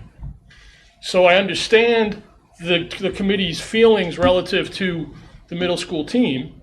I understand that. I also understand the work that we've done for 7 years. And so if you're saying we have a class in the performing arts, that some people feel that initiative is more important than a different teacher at the high school, that would not be my feeling. So I understand what you're saying, Zilly, about give it a try to see where it goes. And again, if I had my druthers, I wouldn't put any of these up for a cut. I wouldn't. But again, the work that we were asked to do going back 5 years ago now was to look strategically at the numbers that we were being presented with as it pertained to a declining student enrollment, period. We have been doing that. So for instance, we're going to leave as a high school, we're going to leave. So like when people have said they've read the room, Jeff said what he supported, where he was on his position. We as an executive leadership team presented you with the budget. So before I walk out the door and a question gets asked of me tomorrow when I go back in the building of the department heads and stuff and say, well, why did we all of a sudden move from a strategic decision made for what we've been doing for 6 years to more of a emotional or hopeful proposition that's not what I would stand behind or not what the work that we've been doing would dictate. It doesn't mean I'm not standing up here, or if I had the students who do performing arts, that I wouldn't be saying to them, I don't value your passion. I 100% do. And I understand that you folks feel like you want to give that a try. I get it. But you also just are saying now that there are other positions that we are going to unilaterally move, and you can hear it in my voice, that are up in the high school, when it's the high school that's been doing the work for the past 6 years, understanding that that was the first group that was going to turn over as we approached 2022. And so when we're sitting in 2016, 2017, 2018, and we strategically go through people retiring, it doesn't cause any angst because it's a natural, oh, this person's retiring and that's the work that we're doing. Now we get into a crunch and we get into difficult decisions. Decisions nobody here wants to make, decisions nobody on the executive leadership team would like to make, decisions that I would prefer not to have to make. But the question at this moment is leadership, is what is the right decision? Not what is the easier decision or the wishful decision.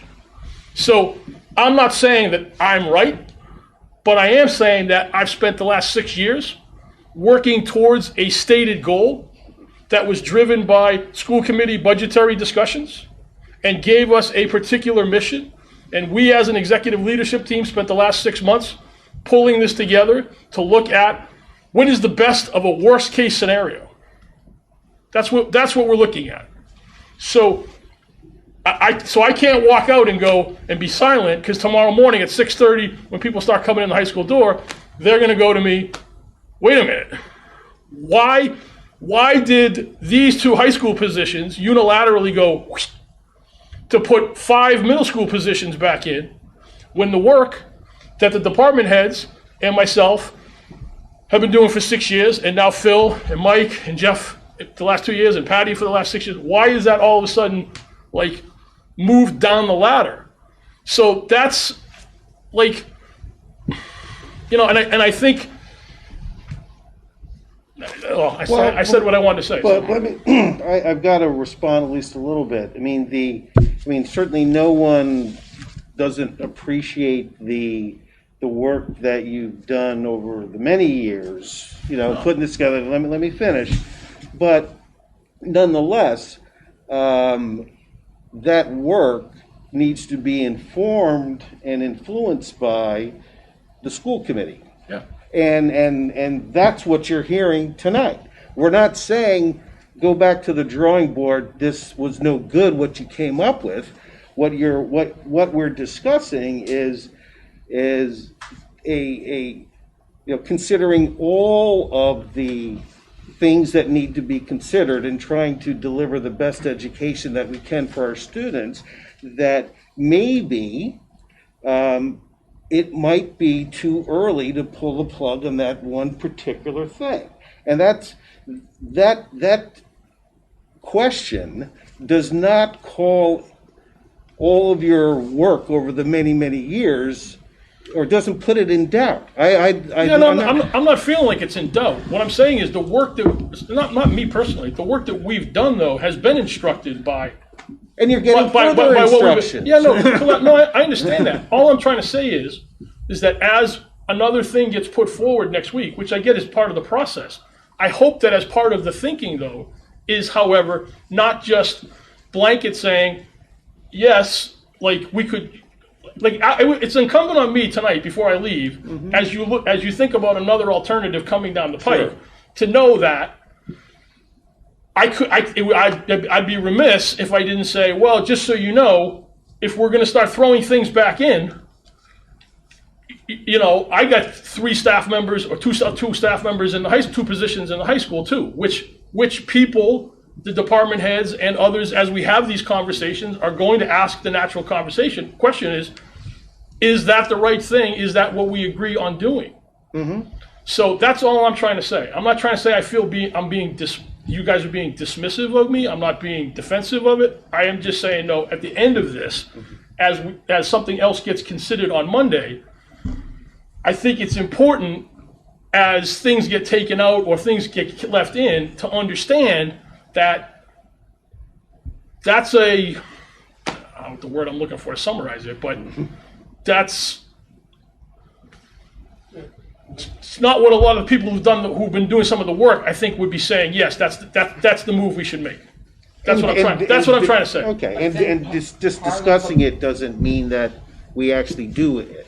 So I think part of the problem is the process that we have followed these last 2 years, where the school committee ideas and input only arise after the first draft proposal. Right. And I think that really needs to be re-examined for next year. I was thinking the exact same thing, whether it's to be re-examined or not. Yeah. So when would the folks that do this 80 hours a week, 52 weeks a year, who know this place the best, right, led by an executive leadership team, have an opportunity to present their recommendation to the board? Because that's how it works in every other organization around the world. So to not have that opportunity for the board to hear an unfiltered proposal would be unjust to the process. And I've been doing this for 3 decades, and I've never followed it that way. Right, and MASCO has never done it this way. Okay, so this topic, what you're talking about, I do think is important, and I think we should talk about it this summer when we plan for next year. We can't do, we have a process that we agreed to. We can't be changing it right now, so I just want to. Well, one last thing, your policy says that the superintendent and his team own the budget process. You own the approval. Your policy says we own the process. Okay, but it is our policy, and we can discuss our policy as well. I just wanted to make a comment to what Pete had said in terms of, how do you tell these people that those positions weren't being reconsidered versus these ones? I think just what the room may be feeling is that the impact of one team to one grade is greater than one teacher to many grades is being diluted. And so I think, at least me personally, I don't want to obviously lay off anyone, so I feel like every teacher here is valuable, but the impact to our students is a lot more obvious and glaring coming back after a pandemic from Lord knows what, for the 7th graders and 8th graders. And also because there's that one bubble year, if we can graduate them from the middle school, there just seems to be some logic to that. It has nothing to do with the value. I just want that to be explained to whomever may be on the other end, that it's not that we don't value their position. No, and I'll finish it. I'm not suggesting that I don't think you folks don't appreciate the work that we put in. I'm not suggesting that. What I'm trying to explain though is the work that we've been doing has been strategic for 6 years. No, I know. So that when we got to this point, the next phase was always going to be looking at the middle school numbers. No, and I get so that. to just put them back and to leave high school ones in after 6 years of work, this is my point, is not so much just talking to the two people, it's going back to the department heads and everybody who's been doing this work in preparation for where these would have to occur. I understand that, but 6 years ago, did you think that there was going to be a pandemic? But the pandemic's not affecting our budget decisions. Of Like course these it are is. numbers. Of course No, it is. but- It's everything. That's why our budget is higher. And that's why we're more concerned about our kids for next year in particular. Maybe if they had a normal schooling year this year, then the risks to, increasing class size wouldn't have been so high. Maybe if our teachers have had a regular school year where they taught their normal classes, the risks to overloading them wouldn't be so high. So I think that the pandemic is everything about making the cut this year versus another year. So that's what I say, when you're planning 6 years out, that is excellent and we appreciate that. But this is, something that we've had to deal with all year. I think it would be, we would be remiss at not planning for it when we look at our budget next year. The pandemic has also impacted taxpayers, so. Right, Okay, it's done you know what, everything. you guys, we have several meetings to continue, deliberating the budget. It's 10:15, we're not even done with tonight's presentation. So I'm going to take Jeff up on his offer for what he offered to present on Monday at our next meeting. So thank you, as you presented it. And are we going through the all other expense category? Why don't you give me 3 minutes? Okay. Can I just say quickly, thank you for you're welcome. for putting that out there and the work. So I'll kick it off for 3 minutes, and then you guys can decide whether you want to talk about it or not. Okay, all right. So I'll just talk to the kind of the cover slide. So that this detailed review and Hold on a second. Is this Thank within you, the same Pete. one? Thank you, Pete. so the detailed review is being provided at the request of Thank you, Phil. Sorry. No problem. That's it. That's all my thank yous. Several school committee members, particularly Bonnie. So you've got a packet that's probably 50 or 60 pages long of detailed information. So look at it and We didn't print it. It's in there. put yourself to sleep. But It's a link on the. so To the agenda. yeah. So the all other expense category is made up of literally hundreds of individual cost accounts. So it was the way I presented the information was for presentation purposes, right? And it was kind of a catch-all. It's not a part of our chart of accounts or any of those kinds of things. So the individual cost accounts in that particular category were developed through our budget process on a level service basis, vetted by department heads, principals, operational budget holders, where appropriate, and then incorporated into our budget recommendation after a pretty detailed review by me. The all other category represents a little less than 3% of our total expense budget and includes many fixed costs, including all of our legal costs, both general counsel and special ed, all of our audit costs, the SRO costs, copier leases, as well as lots of discretionary cost accounts, which, as I mentioned at the last meeting, include all of our instructional materials and supplies accounts, our PD accounts, conferences and seminars, all those kinds of things. So in my view, cuts to this expense category, given the process that we went through, and you can look at the detail, would yield very, very little unless we made some pretty deep cuts and have kind of a disproportionate detrimental impact on the district, including impacts on teaching and learning as well as business operations. I mean, you can't cut audit, you can't cut legal. As you can see, the detailed support for every expenditure is developed and has been provided in the supporting documentation. So What I've done, because there's literally hundreds of accounts, so I took $5,000 in an individual, and it's kind of the threshold, and then I itemized every single account that had over $5,000 from a budget perspective in the all other category, and I itemized it for you. And then I provided all the detailed backup of all the things that were in those accounts. So if you have specific questions, I'm happy to answer them to the best of my ability. I don't have every single account committed to my memory, but I'm happy You to don't? give it a shot. I have most. Come on, Jeff. Yeah. So Looks like this end of the room has some questions. Costa's got a trick question. He wants to get me back. One of my favorite topics, the SRO. The SRO. For Oh, I FY21. know what you're gonna say. Do you have, has any money been paid? Yes, so we started to, as I mentioned at a previous meeting, we had received the final document for just this year, the 1-year deal that you helped craft. And we've circulated it, and it's in the process of being signed and reviewed. So I have begun to accept and pay invoices from the chief, per the agreement for this year.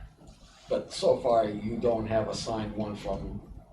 I've had Jackie send a note to the 3 town administrators. I believe we have signatures from Middleton and Topsfield. As of last week, I didn't ask this week, as of last week, we still didn't have a signature from Boxford. Okay, now, for next year, the draft for the multi-year agreement was sent to the town by Middleton to the other 2 towns at the beginning of January. Middleton has approved it. I understand that Boxford has approved it because we have the same recording secretary, and she said that at Boxford's meeting on Monday, they approved it. As Topsfield approved it. It was on the agenda the other evening.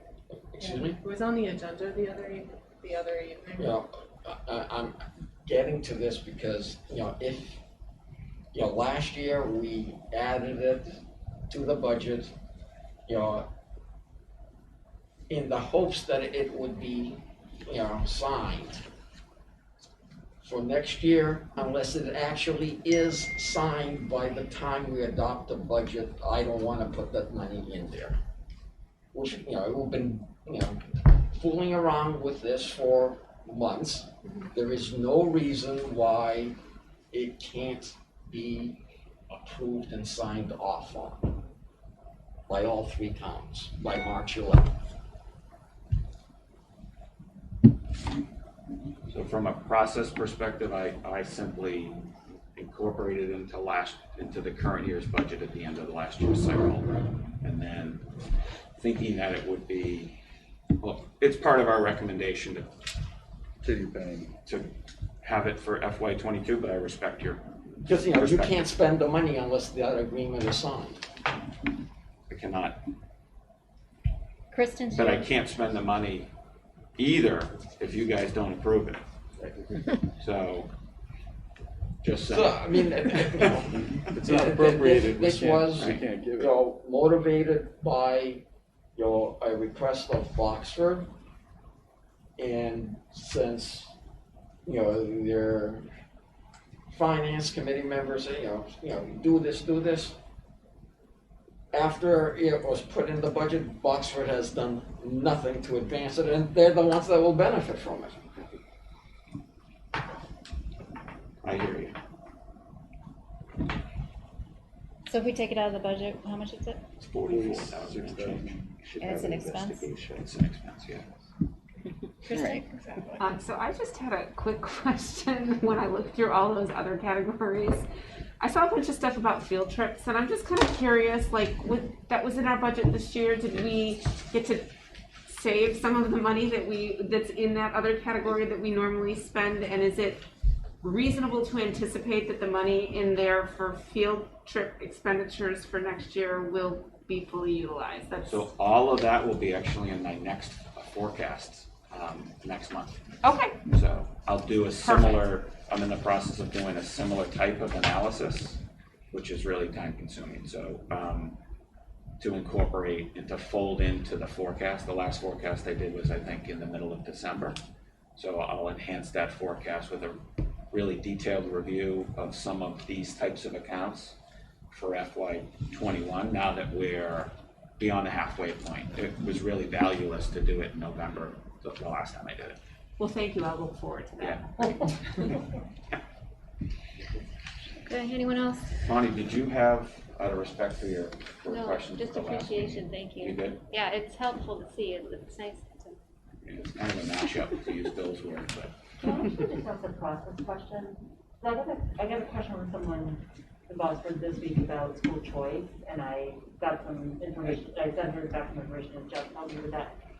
I was wondering when the school choice hearing was, and I know we corresponded about that, I think, Jeff. I was just looking on the website, and for the March 3rd meeting, the version of the budget calendar that's posted on the MASCO website has us doing that next on the 3rd, doing the public hearing on school choice. So I just wanted to flag that. Or I guess I wanted to ask if that's happening, or if we need to revise. It's not happening on the 3rd. We need to update our. That's, I think, website Yeah, that's an calendar. old document. Okay, Yeah, so I I asked was- that too, okay. Terry, yeah. The one that I found on the site, what should I do? Should I email Can you just Jackie? can you let Jackie know? Yeah, Okay, just let yeah. Jackie know and she'll fix it. Okay. Okay, thanks. I just wanted to Yeah, clarify. that's a that. good catch. We are doing a public hearing on school choice, but it's not going to Not be at in that March, time, and it's right? going to be There's other announced stuff going on. at some point, once we figure out. And that can't be really planned for our budget as to what we would receive, because it all depends how many kids. If we said yes, and if we said we wanted 10 kids, we don't know that all 10 kids would come. Yeah, Right. so what we could do is we could plan for a number that the committee was comfortable with, and then I could incorporate that into the budget, if that's the way the committee wanted to handle it. So for this year, I've assumed, for FY22, I've assumed that we'll have the same number of kids, so a really conservative approach. Yeah. So we have 12 kids right now. I'm assuming we're just gonna, from a budgetary perspective, we're gonna have 12 kids next year. Right. So I New didn't ones coming overcommit in? you. Like 12 more? No, No. that's The just the same 12 we 12. have. Same. The same Right. 12. Yeah. But if we just opened it up and said we want 10 more, you're not going to plan on getting 10 more, do you? We Or could. But you don't We know that could, you get but I them. didn't. Right. Because I wanted to take a conservative approach to budgeting. Yeah. So I know we have 12, and I know we'll have, well, I don't know, but I'm pretty certain we'll have the same 12 next year. right, So I budgeted for those 12. but not for any change. Yeah. Yeah, because it is kind of a factor, but we'll see when Not we a get huge there. one. Not a huge factor, I guess. When you talk about enrollment. Subcommittee report. Yeah, we could stay all night if you want to. Let me know. Subcommittee reports? Anyone? Yep, all right. Thank you. We're good with that? Yes. All right, thank you for the Thank you, budget guys. presentation. I can't even talk anymore. Item I is the budget subcommittee report. Silly? Oh, okay. So we met on February 10th, and this had been planned a while ago to have our department heads come and share. And we decided that we wanted them to focus on, the easiest way to say it is to focus on what, and I'm sorry, I gotta get words working. Focus on what's not working, focus on what's been hard, focus on areas of concern. So it wasn't like an annual report, like look at all the beautiful, wonderful things. We know there's lots of wonderful things. We wanted to hear what they're struggling with to help with planning. It was intense and involved and deep and a lot and much appreciated, every bit of feedback. So to try to help pull out the parts of it that seemed the most relevant for our discussions when it comes to planning, whether it's for budget or whether it's for planning for how school might look. I created a document that I sent to the school committee, and then I also posted it on the budget subcommittee page on the website. That's called report for the February 24th regular school committee meeting, so that if anybody wanted to see it, they can access it. And I don't want to read it word for word because it's so late and it's pretty long, but what I did is I broke down by categories of themes that were consistently brought up from numerous department heads. So there's nothing in this report that's like specific to one department. That'll come in the minutes. The themes that there were areas to talk about were around technology. One thing that for us to know about for planning is that they will want to continue using a lot of the technology that's been incorporated with and built curriculum around for this year.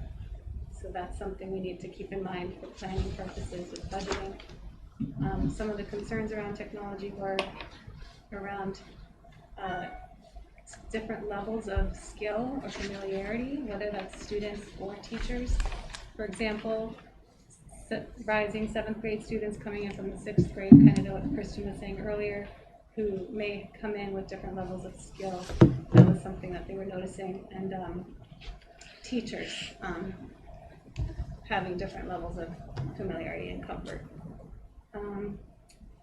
Which led to a little bit about professional development / professional learning community / like shared time among staff for some peer-to-peer support.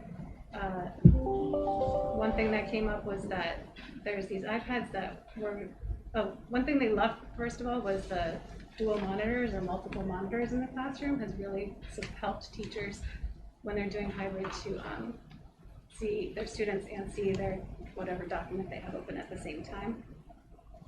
But the iPads that you could potentially use for things like live streaming or projecting onto the whiteboard like we saw earlier, the steps involved with figuring out how to use those has been a real challenge for a lot of teachers. It's not intuitive, so they, time to help each other learn how to use those was something that they were seeking more of. Blackboard's a continuing topic of discussion for a long time. The two big things were the video conferencing and the organization of the classrooms. As far as the video conferencing, thank you to our IT department and our administrators for really keeping on top of the Blackboard company, because they do have a pilot that offers a better gallery view, and MASCO is the only high school that gets to participate in that beta test, along with a bunch of universities that use Blackboard. So we're really hopeful that that might address that issue. And the other one is just organizing for consistency and workflow. IT really wants to help. That would be the next phase. So they started off focusing on just how to set it up to get remote teaching working. But the concern now is that as opposed to a physical classroom that you can set up any way you want, and there's like read the room can happen for students and figuring out where things go. Blackboard students are looking for more consistency on how to find things. So having some support and training around that would be a focus. Relationships was a really core focus for everyone. Just a lot of concern about the degree of isolation, not only for students, but also for teachers. Spending a lot of time on screens, it just gets exhausting. And then social emotional learning and executive function. I think something that came out from this year, executive functioning is not something everyone's necessarily familiar with, but it's hand in hand with social emotional learning because it affects your ability to learn and to be with others and to interact. So teachers always knew that was an issue, but I think having kids at home a lot exacerbated it because, in my opinion, the parent-school partnership was brought to light this year, and my feeling is that there's an extremely high expectation on our schools and on our teachers to kind of be everything for kids. And so with all of the struggling, you know, I feel like parents were kind of ill-equipped to offer the same kinds of supports at home. That's how I kind of interpreted that. Class sizes, again, concern about relationships is really what drove their opinions about this. One of them spoke about the studies that show that there may be no difference when evaluating student learning or teacher instructional practices if you're looking at larger class sizes. However, there is a difference in student relationships and the ability of teachers to get to know their students. So they felt that smaller class sizes give teachers a better chance to get to know their students, which in turn helps students be more successful. Hybrid schedule has been exhausting, overwhelming. Essentially, they're first-year teachers over and over and over again. I don't want to read every word, so I'm just trying to highlight for you.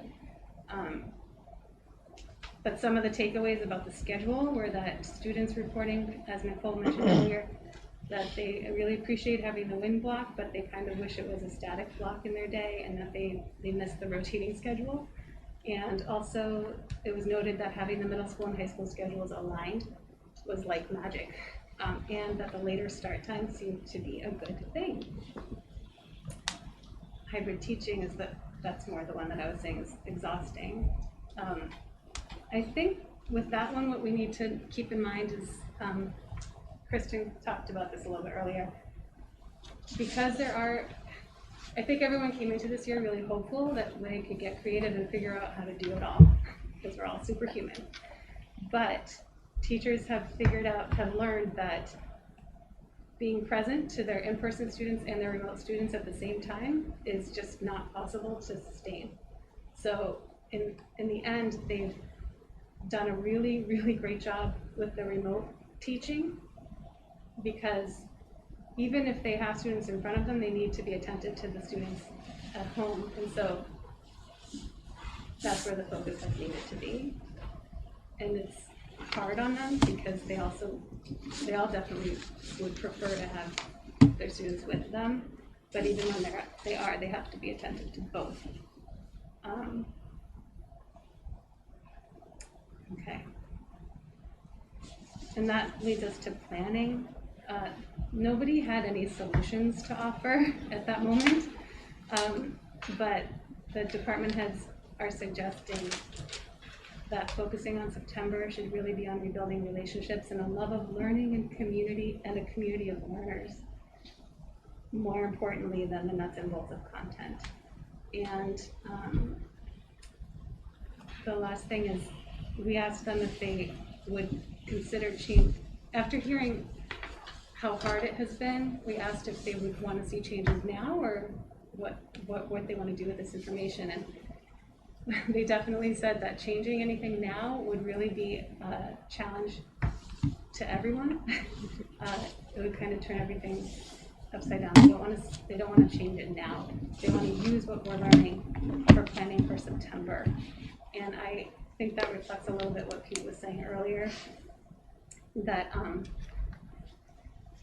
taking immediate action around these very complex issues that they're facing is just going to create more turmoil. And instead of getting ourselves more worked up in the next few weeks, we can stay the course and use our energy to plan.